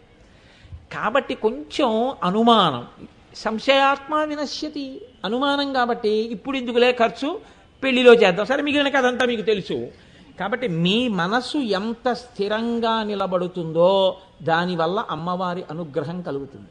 ఇప్పుడు చూడండి, లలితా సహస్రనామ స్తోత్రం చెయ్యడం, స్తోత్రం యొక్క వ్యాఖ్యానం వినడంలో మీకు జగదంబ యొక్క కృప చాలా తొందరగా కలుగుతుంది. ఎందుకు కలుగుతుందో తెలుసా అండి? 2 కారణముల వలన కలుగుతుంది. ఇప్పుడు మీరు నామం విని శంకరాచార్యులు వారి శ్లోకం వింటున్నారనుకోండి, మూకశంకరుల శ్లోకం వింటున్నారనుకోండి, ఆయన మీ కళ్ళకి కనపడేటట్టుగా ప్రయత్నం చేస్తారు శంకర భగవత్పాదులు. ఈ ప్రయత్నంలో మీకేమవుతుందంటే ఈ కళ్ళు నన్ను చూస్తూ ఉంటాయి. మీ అందరూ వినేటప్పుడు నన్ను చూస్తూ ఉంటారు, లేకపోతే వెనకనున్న జగదంబని చూస్తూ ఉంటారు. మీరు నన్ను చూస్తున్నా మీకు ఇక్కడ ఏం కనపడుతూ ఉంటుందంటే నేను కనపడను. మీకు ఇక్కడ ఏం కనపడుతూ ఉంటుందంటే నేను నోటితో చెప్తున్నటువంటి విషయము చేత ముడిపడి ఉంటుంది మనస్సు. నేను సభ అంతా అలర్ట్గా ఉందా లేదా చూడ్డానికి ఏం చేస్తుంటానంటే ఎక్కడో ఒక హాస్యాన్ని జోడిస్తాను, అసందర్భంగా కాకుండా. అందరూ నవ్వుతారు, అయితే నేనేమో వీళ్ళందరూ మనస్సు మగ్నమై ఉన్నది గుర్తిస్తాను. ఎవ్వరూ నవ్వలేదనుకోండి, ఎవరి మానాన వాళ్ళు సభకు వచ్చి కునికిపాట్లే పడుతున్నారు అనుకోండి, చక్కగా పడుకున్నారు. ఏమిటి దానివల్ల ప్రయోజనం అంటే శరీరం వచ్చింది, మనస్సు లగ్నము కాలేదు. ఉపయోగం ఏమైనా ఉంటుందా? ఏం ఉండదు. కాబట్టి మనస్సు అక్కడ నిలబడాలి. మనస్సు అక్కడ నిలబడాలి అంటే మీరు ఒక స్తోత్ర వ్యాఖ్యానం వినేటప్పుడు చూస్తున్న వస్తువు ఒకటైన కన్నులతో మీకు తెలియకుండా మీ మనస్సు దాని మీద నిలబడిపోతుంది. ఆ నిలబడిన క్షణాలేవో ఆ క్షణంలో మీకు అమ్మవారి అనుగ్రహం కలుగుతుంది. అందుకని అమ్మవారిని కేశాది పాదాది పర్యంతం వర్ణించడంలో కారణం ఏమిటంటే ఒక్కొక్క నామం ప్రశస్తమైందై ఉంటుంది. ఒక కర్పూర తాంబూలం అద్భుతమైనటువంటి నామం, దాన్ని ఎక్కువ చెప్పవలసి ఉంటుంది. ఒక్కొక్క నామం మనసుని అటు ఇటు చేసే అవకాశం ఉండొచ్చు, దాన్ని పవిత్రంగా కొద్దిసేపు చెప్పాపాలి. ఎంత మోతాదులో ఏది ఇవ్వాలో అంత మోతాదులో వైద్యుడు పెట్టాలి తప్ప పదార్థం ఉంది కదా అని పెట్టకూడదు. అలాగే ఇవ్వవలసి ఉంటుంది. కాబట్టి చూడండి, ఇప్పుడు ఆ నామాన్ని వినేటప్పుడు మీ మనసు నిలబడినదే, మీరు పూజలో చెయ్యలేనిది ఇక్కడ జరుగుతుంటుంది. దీనివల్ల మీకేమవుతుంది? ఈశ్వరానుగ్రహం కలుగుతుంది. ఈశ్వరానుగ్రహం కలిగితే ఏం కలుగుతుంది? మీ కోరికలు తీరుతాయని నేను చెప్పను, శాంతి కలుగుతుంది అని చెప్తాను. మీకు కోరిక తీరినా శాంతే, అది ప్రమాదకరమైన కోరిక ఏది తీరకపోవడము శాంతి. అప్పటికి అశాంతిగా కనిపించవచ్చు. నాకు ఒక స్నేహితుడు ఉండేవాడు విశాఖపట్నంలో ఉండగా. అతను ఒకానొకప్పుడు ఎంత నవ్వుతూ ఉండేవాడో, ఎంత సరదాగా ఉండేవాడో. ఆ వ్యక్తి, ఇద్దరం నిలబడి మాట్లాడుకుంటున్నాం, మాట్లాడుకుంటూ నేను లోపలికి వెళ్ళాను. అతను మంచి లోడ్డుతో వేలాడిపోతున్నటువంటి 13వ నెంబర్ బస్సులను ఉండేవి అప్పుడు, ఏవిఎన్ కాలేజీ అప్పెక్కి తిరుగుతూ ఉండేవి. ఆ 13వ నెంబర్ బస్సు 100 మంది వేలాడుతుంటే అదో సరదా, దండి పట్టుకుని వేలాడుతూ వెళ్ళడం, పట్టుకుని వేలాడుతూ వెళుతున్నాడు. ఆ బస్సు పడిపోయింది. నేను లోపలికి వెళ్ళి మళ్ళీ బయటికి వచ్చేటప్పటికి చచ్చిపోయాడు అతను అని వార్త వచ్చింది. ఎంతలో మనిషి చచ్చిపోయాడు చూడండి, ఎంతో వృద్ధిలోకి రావాలి. ఇప్పుడు నేను ఇది చెప్తున్నప్పుడు కూడా నాకు కళ్ళల్లో అతను ఉన్నాడు. అంత నవ్వుతూ ఉండేవాడు. అతని సహచర్యంలో అతని దగ్గర నించుని ఉండగా నవ్వకుండా ఎవడు ఉండలేడు, అలా మాట్లాడతాడు. అంత నవ్వుల బండి. అటువంటి వ్యక్తి పచ్చడి కింద అయిపోయి చచ్చిపోయాడు అంతే. ఎంత కొద్దిసేపట్లో ఆ మనిషి యొక్క స్థితి మారిపోయిందో మీరు గమనించండి. ఆ కుటుంబం అంతా తల్లడిల్లిపోయింది. ఆ కుటుంబం ఏంటి, నేనే ఏడాది పాటలు అతను గుర్తొస్తాడని ఆ రోడ్డుకు కానీ ఆ ఇంటికి కానీ వెళ్ళలేకపోయేవాడిని. ఇప్పుడు ఏది కాపాడుతుంది? ఒక్క ఈశ్వరానుగ్రహమే కాపాడుతుంది. అతను ఆ బస్సు ఎక్కలేదనుకోండి, ఈ బస్సు కూడా వదిలేశాను అని అప్పటికి అతనికి బాధగా ఉండొచ్చు. కానీ ఒక అరగంట పోయాక ఆ బస్సు పడిపోయిందని తెలిసింది అనుకోండి, అమ్మో నేను ఎక్కుంటే నన్ను భగవంతుడు కాపాడాడంటాడు. ఒకప్పుడు మీకు అశాంతికి కారణమైంది ఆ బస్సు దొరకపోవడం, అరగంట తర్వాత అదే మీ శాంతికి కూడా కారణం కావచ్చు. మీ కోరిక తీరకపోవడం మీ అశాంతికి కారణం అమ్మవారు లేదని మీరు ఎందుకు అనుకుంటున్నారు? ఆ కోరిక తీరడం మీకు ప్రమాదం అయి ఉండేదేమో, మీరు ఆలోచించండి. ఆ కోరిక తీరకపోవడం వల్ల మీరు శాంతితో ఉన్నారేమో, అందుకు అమ్మ తీర్చట్లేదేమో అని మీరు ఆలోచించండి. అప్పుడు మీకు శాంతే. కాబట్టి ఏదైనా భగవద్ విషయం చెప్తే ప్రయోజనమేమి అని అడిగితే ఏం చెప్పాలంటే ఓం శాంతి శాంతి శాంతి. దీనివలన ఏం కలుగుతుంది అంటే శాంతి కలుగుతుందని చెప్పాలి. అంతేగాని మీ అబ్బాయికి ఉద్యోగం వచ్చేస్తే మీ అమ్మాయికి పెళ్ళి అయిపోతుందని చెప్పకూడదు. అక్కడతో నాకు శాంతి లేదంటే నువ్వేం చేస్తావు? లోలా నువ్వు దిగాలి, వాడిని దింపాలి. ఎందుకు వచ్చిన అల్లరి? కాబట్టి ఓం శాంతి శాంతి శాంతి. అందుకే సనాతన ధర్మం అంత గొప్పగా వెళ్ళిందండి. వాడిని ఉద్ధరించు, నువ్వు ఉద్ధరింపబడు తప్ప లొల్లి మాటలు మాట్లాడకు అని చెప్పింది. కాబట్టి ఇంద్రగోప పరిక్షిప్త స్మరతోనాభజింగిక, అమ్మవారి యొక్క ఆ పిక్కల భాగమును అమ్మవారి యొక్క పాదములను మనకి దర్శనం చేయించడంలో శంకర భగవత్పాదుల యొక్క విశాల హృదయం అది. ఆయన మనస్సు యొక్క పవిత్రమైన స్థితి అది. గూఢగుల్ఫ అంటారు తర్వాతి నామంలో. గూఢగుల్ఫ అంటే బలిష్టమైనటువంటి చీలమండలు కలిగినది. చీలమండలు అంటే పాదానికి ఒక పక్కన గుండ్రంగా దుద్దెలా ఉంటుందో అలా ఉంటుంది. దాన్ని ఆ చీలమండ అని పిలుస్తూ ఉంటారు. పాదములకు 2 వైపులా ఉంటాయి. ఎడం పాదానికి కుడి పాదానికి కూడా 2 పైవేపుకి ఉండి రక్షణ చేస్తూ ఉంటాయి. కాబట్టి పాదం వైక్లభ్యము పొందకుండా కాపాడుతుంటాయి. కాబట్టి కొంచెం ఎగుడు దిగుళ్ళలో పడినప్పుడు దాన్ని చీలమండ అని పిలుస్తూ ఉంటారు. దాన్నే గూఢ గుల్ఫ, బలిష్టమైనటువంటి చీలమండలు కలిగినది. ఇందులో వ్యాఖ్యానంలో ఏమన్నారంటే మేము ఆవిడ యొక్క చీలమండల గురించి మాట్లాడటం లేదు, మేము ఏ చీలమండల గురించి మాట్లాడుతున్నామంటే రోజు 20 మైళ్ళు నడవగలిగిన వాడండి అంటే దాన్ని బలిష్టమైన చీలమండలు అని మేము చెప్పట్లేదు. ఏ చీలమండలు బలిష్టమైన చీలమండలని మేము పిలుస్తున్నామంటే ఏ పాదము వంక మీరు చూసినప్పుడు, ఏ చీలమండ వంక మీరు చూసినప్పుడు ఆ చీలమండ నల్లగా బొగ్గల్లే అయిపోయి పాదము యొక్క అంశంతా ఎర్రపడిపోయి కొద్దిగా నలుపు తేరిపోయి ఉంటుందో ఆయన అమ్మవారి అనుగ్రహమును పొందుచున్నాడని గుర్తు. ఎందుచేత? ఒక్కటే కారణం, ఆయన బాహ్యమునందు పూజకి ఎప్పుడూ ఒక పరిమితి ఉంటుంది. మీరు జ్ఞాపకం పెట్టుకోండి, బాహ్య పూజకి పరిమితే. ఎందుకో తెలుసా అండి? దీపం ప్రజ్వాల్య ఎంతసేపు చేస్తారు? ఎంతసేపు వెలిగిస్తారండి మీరు దీపం? 2 సెకండ్లు 3 సెకండ్లు మహా అయితే. అగ్గిపుల్ల ముట్టించుకోకుండా ఏదో ఆడుకుంటే కాసేపు నిమిషం అది అంటుకుంటుంది వేడికి, అయిపోయింది. హస్తయోహ అర్ఘ్యం సమర్పయామి ఎంతసేపు ఇస్తారు? ఓ నిమిషం. పాదయోహ పాద్యం సమర్పయామి అర నిమిషం. అర నిమిషం కూడా ఎందుకండి? మనం షోడశోపచార పూజ చేస్తే అంతా కలిపి నిమిషం. 16 ఉపచారాలు నిమిషంలో చేస్తాం మనం అంత మాయకులం ఏం కాదు, మనకి తెలియదేంటి వేగం. పూజలోనే మన వేగం అంతా చూడాలి. హనుమ వేగం మన పూజ వేగం ముందు ఎందుకు పనికిరాదు. అంటే మిమ్మల్ని కాదు, నాలాంటి వాడి గురించి అంత వేగం. ఆవాహయామి హస్తయోహార్ఘ్యం సమర్పయామి పాదయోపాద్యం సమర్పయామి ముఖ్య ఆచమనీయం సమర్పయామి సింహాసనం సమర్పయామి. నాకు ఆ స్పీడ్ రావట్లేదు కూడా, అంత స్పీడ్తో వెళ్ళిపోతుంది పూజ.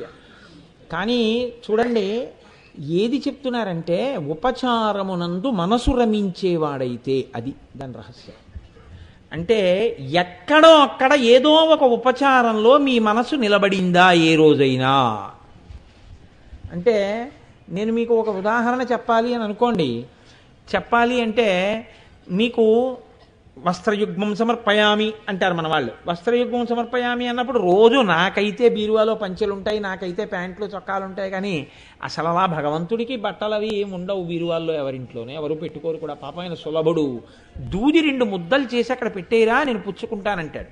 అయితే ఇంకా చమత్కారం ఏమిటంటే లోకంలో ఒక జాకెట్టు బట్టే పెడతారు ఆవిడికి, ఒక్క రవికిల బట్టే పెడతారు.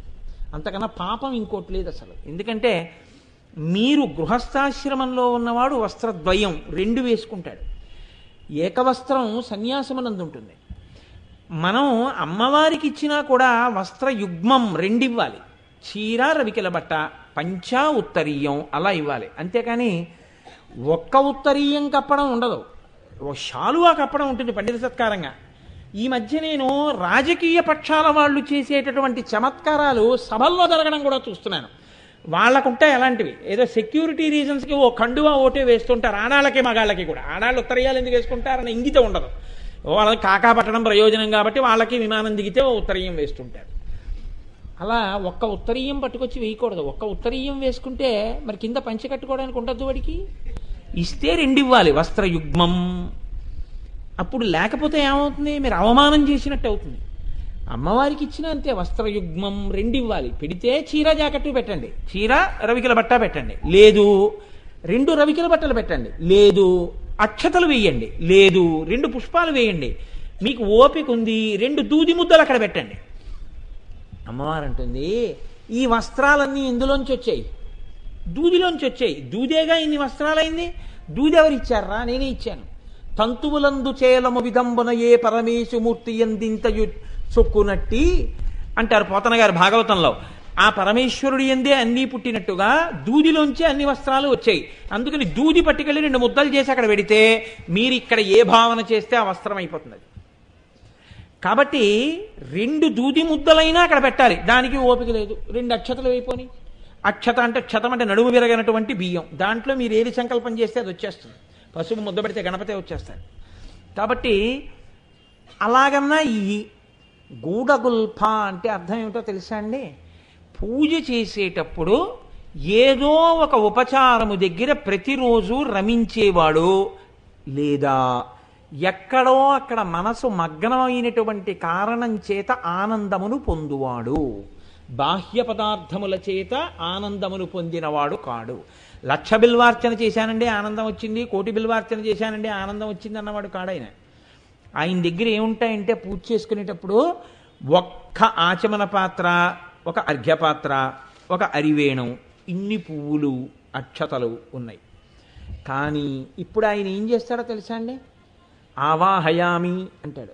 ఆవాహయామి అని కళ్ళు మూసుకున్నాడు అనుకోండి, ఆయనకి పార్వతీ పరమేశ్వరులు ఇద్దరు వచ్చి సింహాసనంలో కూర్చున్నట్టు, పాదపీఠం మీద పార్వతీ పరమేశ్వరులు ఇద్దరు పాదాలు పెట్టినట్టు, తెల్లటి ఆయన పాదాలు, ఎర్రటి అమ్మవారి పాదాలు, ఎర్రటి అమ్మవారి చీర, దానికి ఉన్నటువంటి పచ్చటి అంచు, పరమశివుడు కట్టుకున్నటువంటి తెల్లటి పంచ, దానికి ఉన్నటువంటి ఆకుపచ్చటి అంచు, అమ్మవారి పాదములకు ఉన్నటువంటి మంజీరములు, అయ్యవారి పాదములకున్న మంజీరములు, అమ్మవారి పాదములు ఆ మంజీరములు కాళ్ళు కడుగుదామని ఇలా పైకెత్తుతున్నప్పుడు వాటికి ఉన్నటువంటి చిరుగంటల యొక్క సవ్వడి, ఈయన పాదములకు పెట్టుకున్న మంజీరములు పైకెత్తుతున్నప్పుడు కొద్దిగా బరువుగా గండపిండేరాల్లా ఉన్నటువంటి మంజీరములు. ఇప్పుడు ఆ పాదముల మీద నీళ్లు పోస్తే, ఉద్ధరిణితో పోస్తే 2 చుక్కలు ఇలా కిందకి జారిపోతాయి. అందుకని ఆయన మానసికంగా ఏం చేస్తాడంటే భార్యని పిలుస్తాడు. ఆవిడ ఒక పచ్చటి పట్టుబట్ట కట్టుకుని, మెళ్ళో గొలుసులు ఏదో కాసుల పేరు చంద్రహారాలు వేసుకుని, ఆవిడ ఒక బంగారు చెంబు పట్టుకుని వంగి నీళ్లు పోస్తూ ఉంటుంది.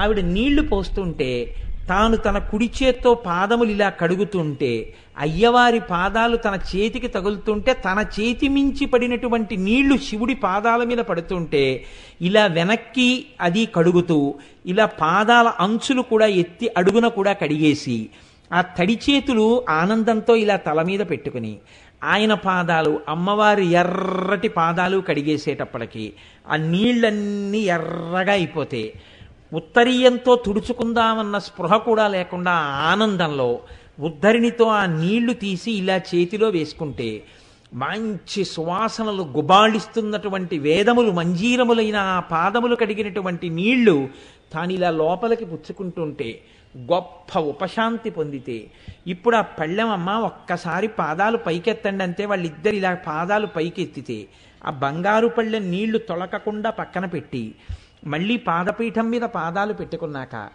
ఆనందంతో తను కప్పుకున్న ఉత్తరీయం తీసి అయ్యవారి పాదాలు తుడిచి అమ్మవారి పాదాలు తుడిచి ఆ ప్లోత వస్త్రాన్ని ఒక్కసారిలా వాసన చూస్తే ఘుమఘుమలాడిపోతే దాన్ని భుజం మీద వేసుకుంటే ఆ తడి భుజానికి అంటుకుంటే ఆ ఎర్రటి పాదాలు తెల్లటి పాదాలు చల్లగా ఉంటే వాటి మీద అలా చూస్తూ ఉండలేక తల ఉంచి ఇలా లలాటము తాటిస్తే ఆ చల్లటి పాదాలు తలకి తగిలితే ఇక్కడ చల్లగా తగిలితే ఆ ఆనంద పారవస్యంలో అలా ఒంగునుండగా ఇద్దరి పాదాల్లోంచి శ్వాసనలు గుబాళించి ముక్కులు మత్తెక్కిపోతే అలాగే పాదాల మీద పడుకునుంటే అమ్మవారు అయ్యవారు అయ్యో ఎంత భక్తిగా పడుకునుండిపోయాడో అని ఇద్దరు వంగి ఇలా చేతులు పెడితే అతని మీద తల సరిపోక 4 చేతులకి ఇద్దరి చేతులు ఇటు పక్కకి 2 చేతులు ఇటు పక్కకి ఉండి భుజాలకు కూడా వేళ్లు తగులుతుంటే అబ్బా మా నాన్నగారు అమ్మగారు ఎలా పెట్టారో మీద చేతులు ఈ పాదాల మించి లేవనని అలా ఉండిపోయి ఉన్నాడు అనుకోండి ధ్యానంలో.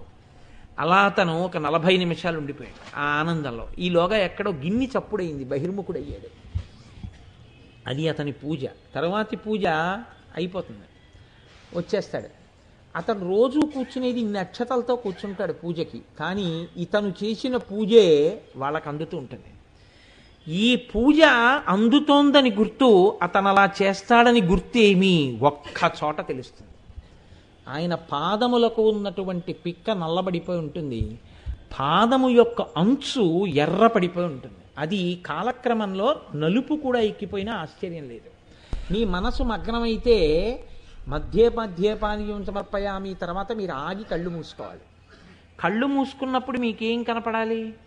మీరు ఏ పదార్థం పెట్టారో అది మంచినీళ్లు తాగి బంగారు గ్లాసు పక్కన పెట్టి ఆ పదార్థాన్ని ఆయన మళ్ళీ కొద్దిగా నోట్లో వేసుకుని నవిలి మింగినట్టు, చాలా నాన్న తృప్తి కడుపు నిండిపోయిందిరా నీ ప్రేమకి, మంచినీళ్ళు తాగుతానన్నా కాసిన మంచినీళ్ళు అన్న తర్వాత మీరు ఉత్తరాపోసనం సమర్పయామి, మళ్ళీ బ్లాంక్ ఎక్కడ, హస్తౌ ప్రక్షాళయామి, చేతుల మీద నీళ్లు పోశారు. వెంటనే మీరు పాదవ ప్రక్షాళయామి ఎలా అంటారండి? అక్కడ ఒక డాష్ పెట్టి వదిలిపెట్టారు. ఎలా పెట్టారో తెలుసా అండి? వాళ్ళిద్దరికీ హస్తవ ప్రక్షాళయామి అంటే ఏమిటి? మీరు ఇది మీకు తెలుస్తుంది. నేను ఒక ఉదాహరణకి చెప్తున్నాను. నేనంత గౌరవనీయుడని కాదు నా ఉద్దేశం. నా యందు మీకు ఒక గౌరవనీయమైన భావన ఉందనుకోండి. అకస్మాత్తుగా నేను మీ ఇంటికి వచ్చాను.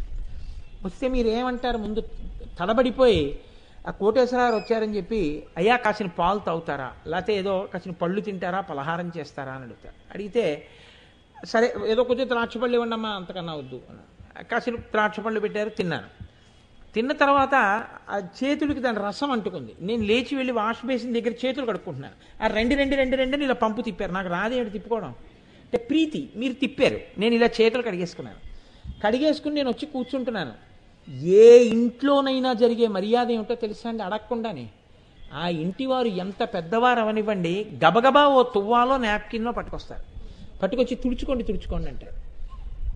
మీరు ఈశ్వరార్చన యందు ఎప్పుడైనా మీ ఉత్తరీయంతో ఆయన చేతులు తుడిచారా? హస్తవు ప్రక్షాళయామి అన్నారు, చేతులు కడుక్కోమన్నారు. ఆగి ఆయన చేతులు తడిసిపోయి ఉన్నాయి. అమ్మ ఎర్రటి పట్టుబట్ట కట్టుకుని ఉంది. మీరు ఉత్తరీయం ఇవ్వకపోతే ఆవిడ చేతులు ఇలా పెట్టుకోవాలి. ఆవిడ ఇలా పెట్టుకుంటే ఆవిడ పట్టుబట్ట మీద ఆ తడి మరకలు పడతాయి. మీరు చేసిన పనికి ఆవిడ చేతులకు ఆ తడి ఉండిపోతుంది. శంకరుడి చేతులకు ఆ తడి ఉండిపోతుంది.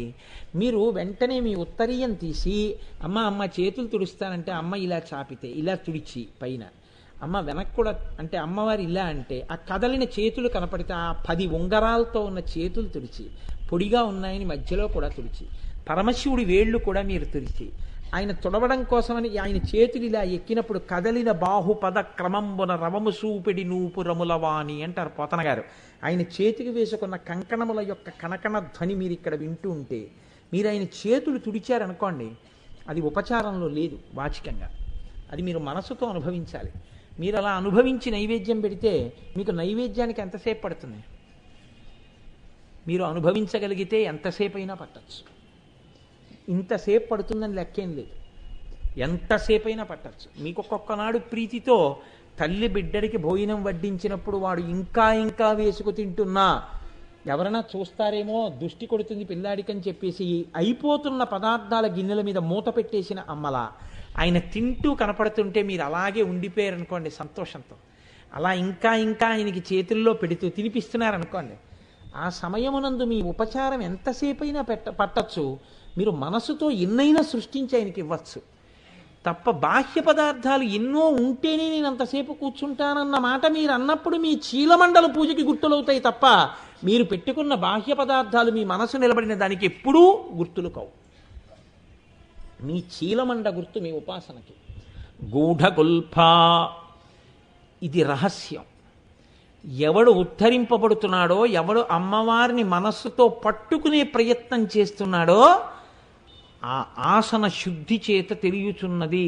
అందుకే సమాధికి వెళ్ళేటప్పుడు అష్టాంగ యోగంలో ఈ ఆసనము అన్న దాని గురించి ప్రత్యేకంగా మాట్లాడతారు.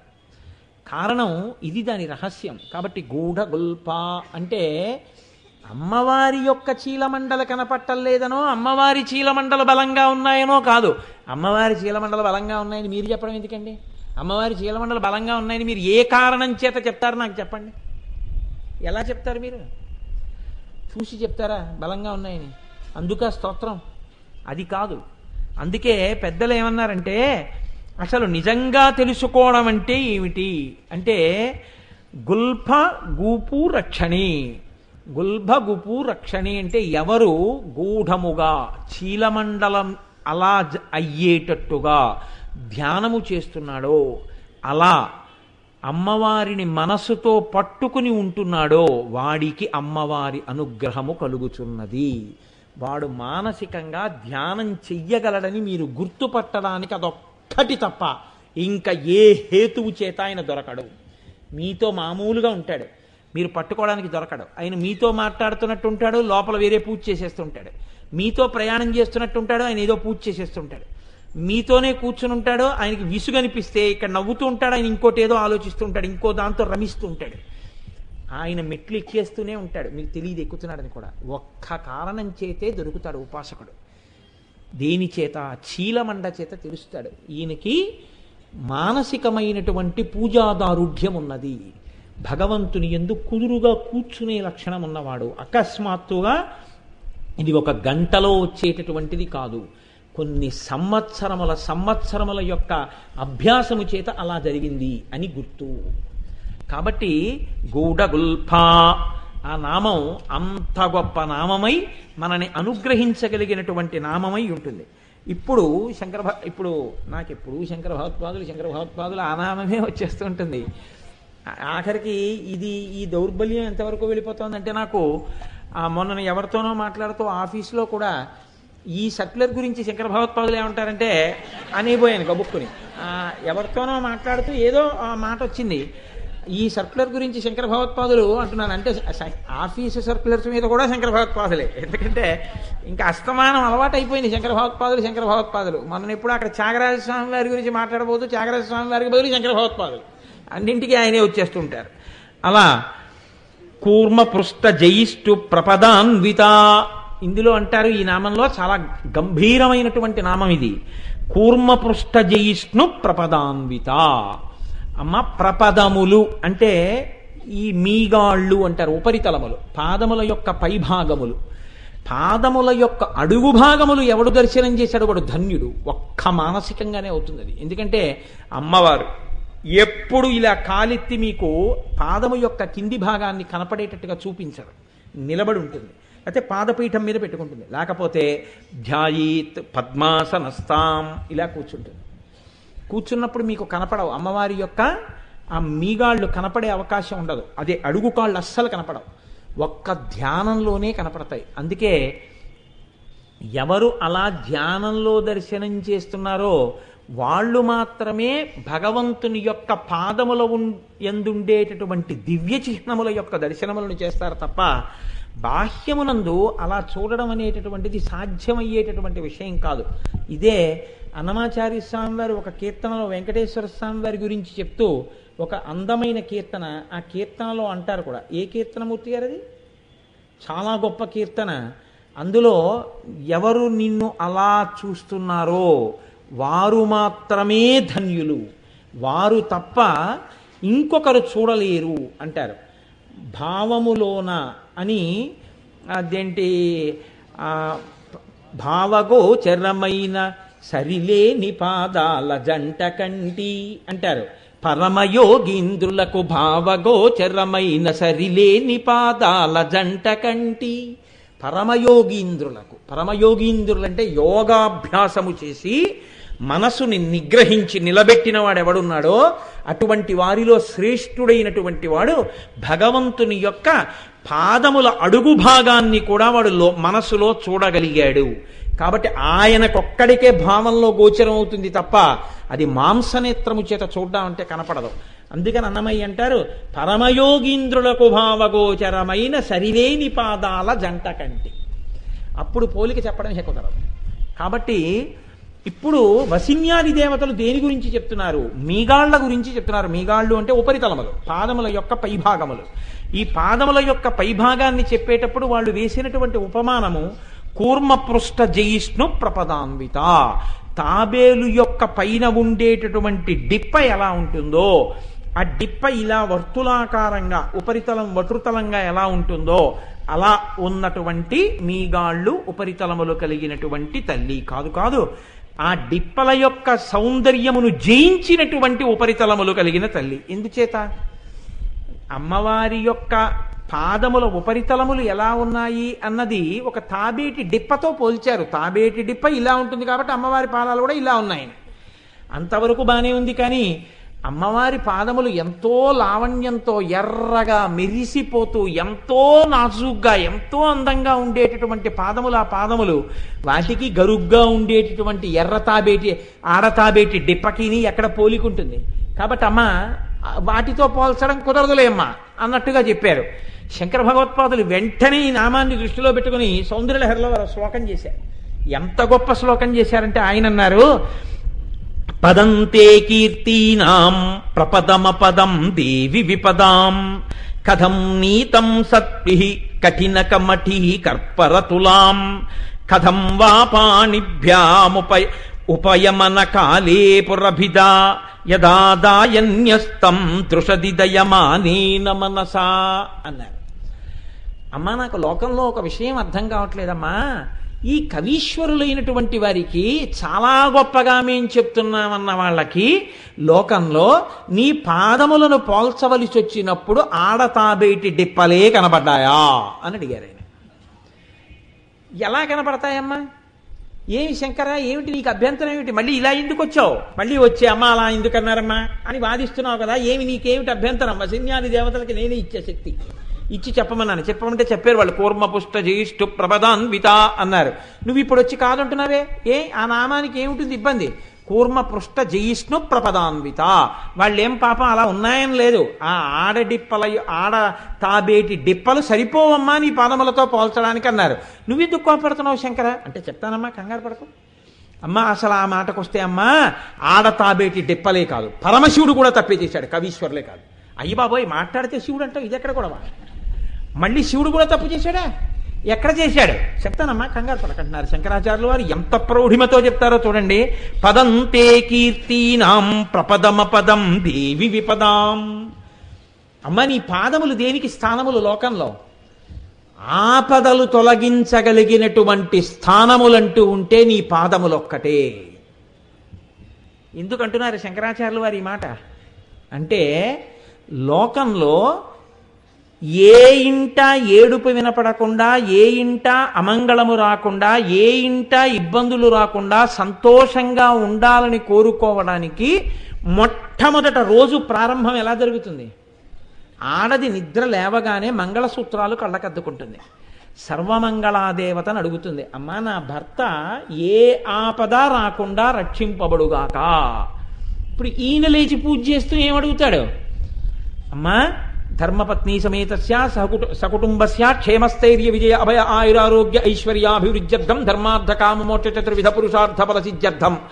అమ్మా నా వాళ్ళైనటువంటి వాళ్ళు, నా బిడ్డలు క్షేమంగా ఉండాలని ఆయన కోరుకుంటున్నాడు. ఇప్పుడు లోకంలో ప్రమాదములు రాకుండా చేయగలిగినటువంటి అతి భద్రమైన స్థానం అంటూ ఉంటే ఎక్కడుంది? ఒక్క నీ పాదాలే.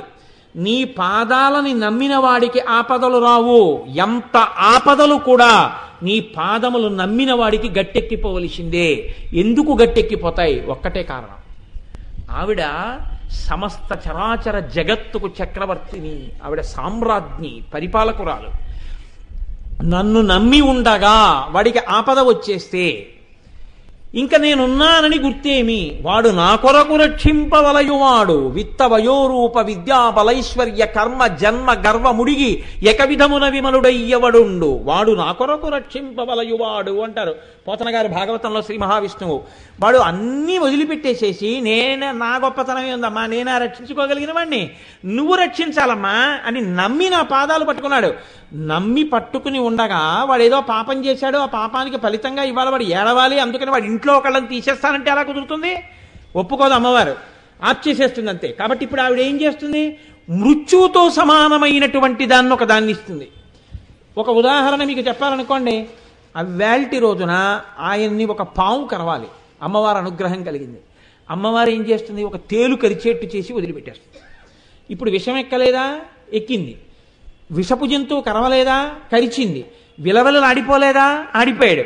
అయ్యి బాబోయ్ ఏమవుతుందో పిల్లాడికని బెంగపెట్టుకోలేదా? బెంగపెట్టుకున్నారు. హాస్పిటల్కి తీసుకెళ్ళలేదా? తీసుకెళ్లారు. తండ్రికి ఫోన్ చేస్తే ఉరకల పరుగుల మీద రాలేదా? వచ్చాడు. విషాన్ని విరిగిపోయే మాంత్రికుల్ని తీసుకొచ్చి మంత్రం వేయించలేదా? వేయించారు. విషం విరిగిపోయే ఇంజక్షన్ చేశారా? చేయలేదా? చేశారు. ఒక్క 48 గంటల అబ్జర్వేషన్లో ఉంచుదామని ఐసీసీయూలో పెట్టారా? లేదా? పెట్టారు. కానీ మృత్యువునకు సంబంధించి పాము కరిస్తే ఎంత హడావిడో అంత హడావిడి జరిగింది. కానీ వాడి ఇంటికి వచ్చాడు, వాడి మృత్యువు గట్టెక్కిపోయింది, వాడి గండం పోయింది. గండం పోయేటట్టుగా తక్కువ విషం ఎక్కేటట్టుగా చేసిన శాసనం ఎవరి దగ్గర నుంచి వచ్చింది? అమ్మవారి దగ్గర నుంచి వచ్చింది. కాబట్టి అమ్మా, లోకంలో ప్రమాదాలన్నీ నివారింపబడాలంటే ఏ స్థానములు భద్రమైన స్థానములు? నీ స్థానములు భద్రమైన స్థానములు.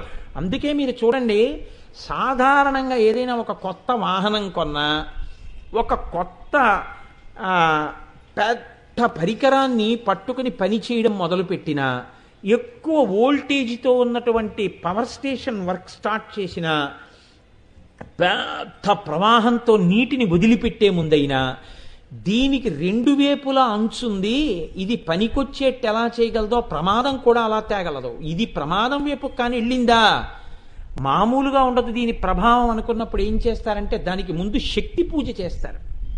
మీరు ఇప్పటికీ చూడండి, బస్సంతా పసుపు రాసి బొట్లు పెట్టరు. మీరు ఎప్పుడైనా చూడండి, బస్సు చక్రాలు శుభ్రంగా ఇలా పసుపు వేళ్లతో ఇలా ఇలా ఇలా పెట్టి బొట్లు పెడతారు.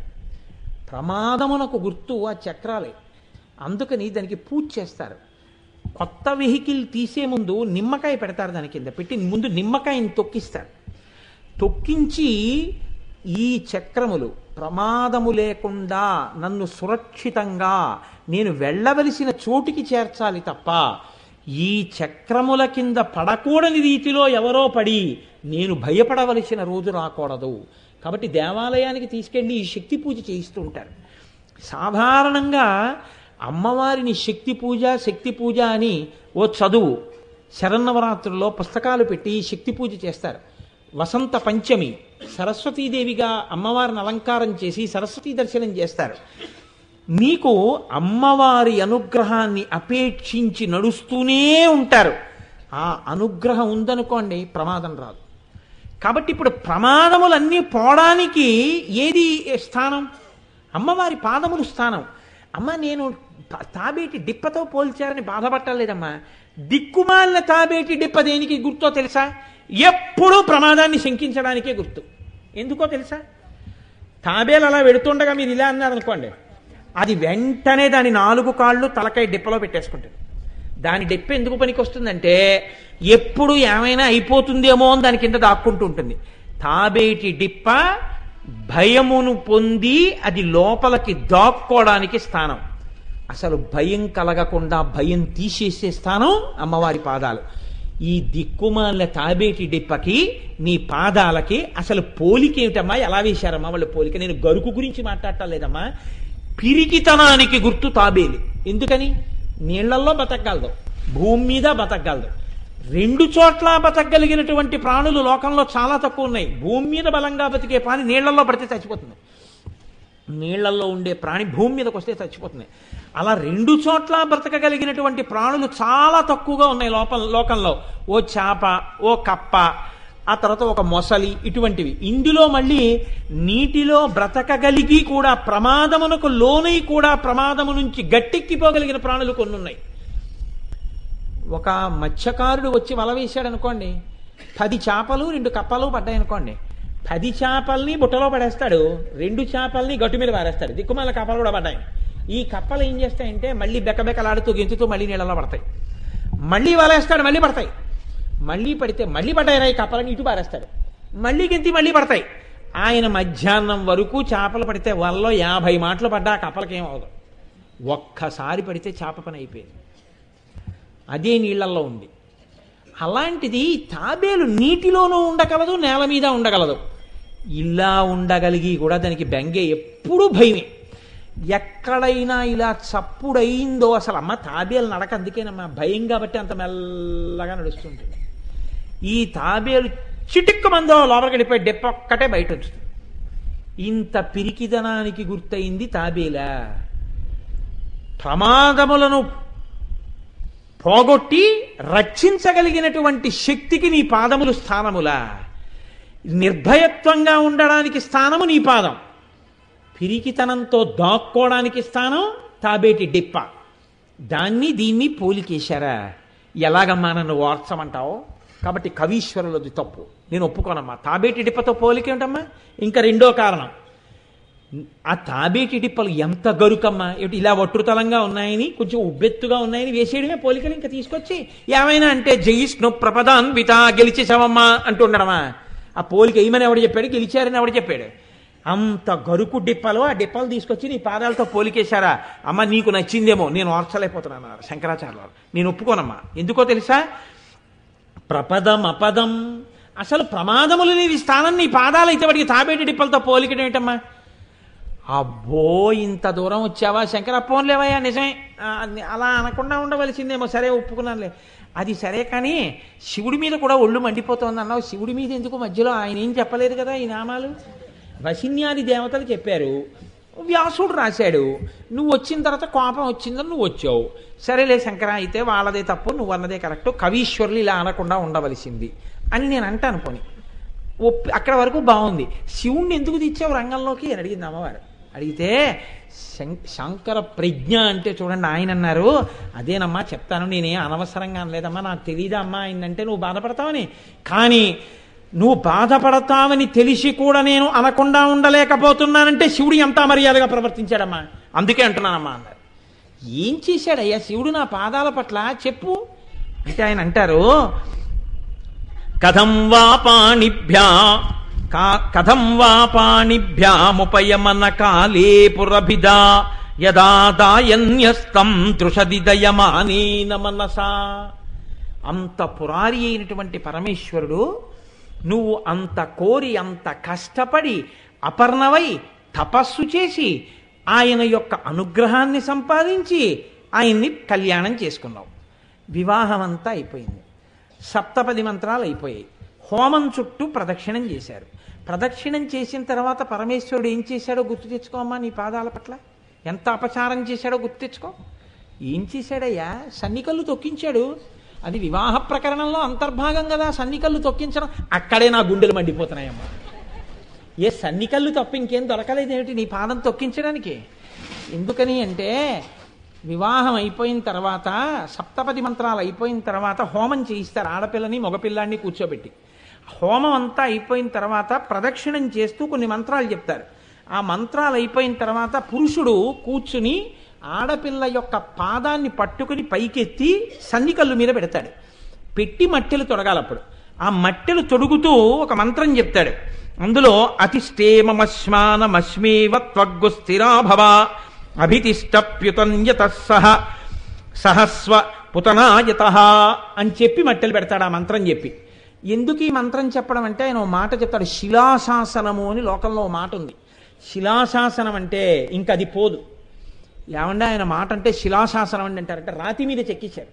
ఇప్పుడు ఏదో మహారాజాధిరాజ రాజప్రతాప చండ ప్రచండ రణరంగ మార్తాండ మూడు రాయల గండ జగనొబ్బ గండ రాజాధిరాజ రాజపరమేశ్వర ఆంధ్రభోజ సాహితీ సమరాంగణ సార్వభౌమ లలిత కళాప్రియ కవి పండిత పోషక విద్వత్కవి శ్రీ శ్రీ శ్రీ కృష్ణదేవరాయల వారు ఉత్తర గజపతులను ఓడించి వెనక్కి తిరిగి విజయనగర సామ్రాజ్యానికి వెళ్ళేటప్పుడు సింహాచలంలో తన ఇరువురు భార్యలైనటువంటి తిరుమలదేవి చిన్నాదేవులతో దర్శనం చేసుకున్న తర్వాత వారి అమ్మగారి అన్నపూర్ణమ్మగారి పేరు మీద సింహాచలేశ్వరునకు చదివించినటువంటి కట్నం 26 పచ్చలతో కూడినటువంటి కట్టె వంకి అని ఒకటి వేసి ఉంటుంది అక్కడ తెలుగు అంకెలతోటి.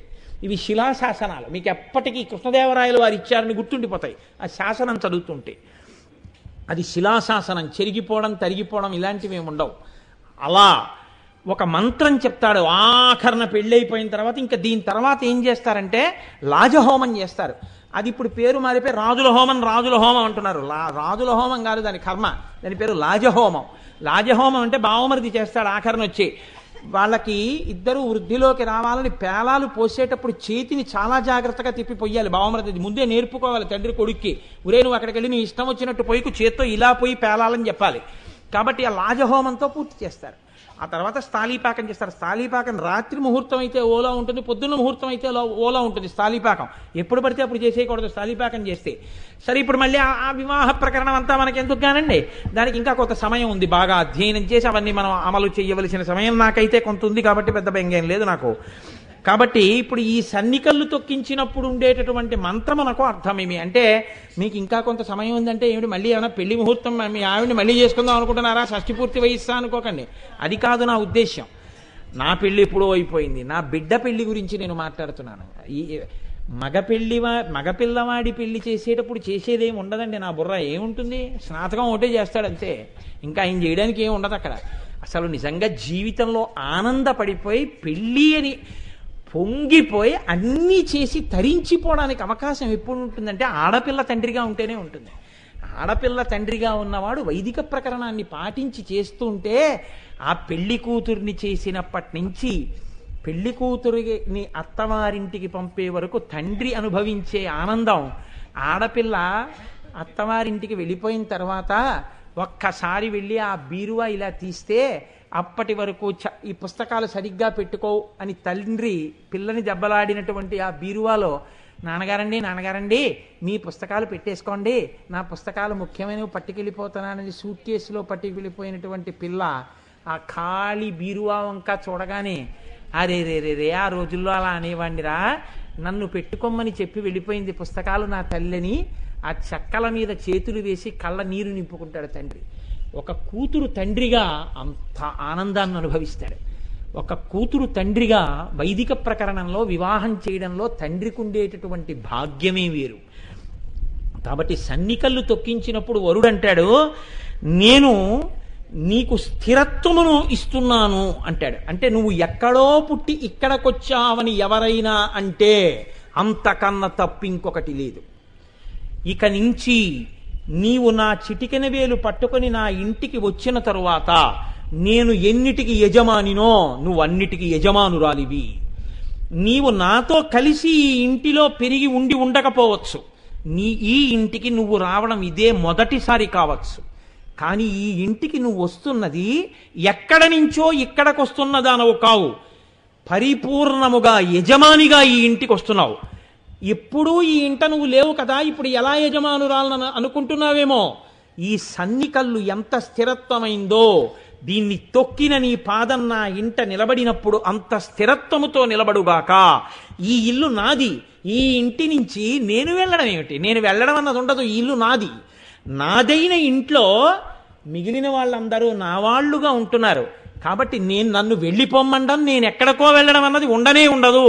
నేను ఇక్కడ దాన్ని, ఇక నుంచి నేను ఎక్కడికైనా వెడితే నేను వెళ్ళే చోటు ఏదై ఉంటుంది అంటే కొన్నాళ్ళు ఉండి తిరిగి వచ్చేయడానికి ఇది చోటు అవుతుంది తప్ప ఇక ఈ భూమండలం మొత్తం మీద నాకని చోటు లేదు. ఈయన ఉన్న చోటేదో అదే నా చోటు.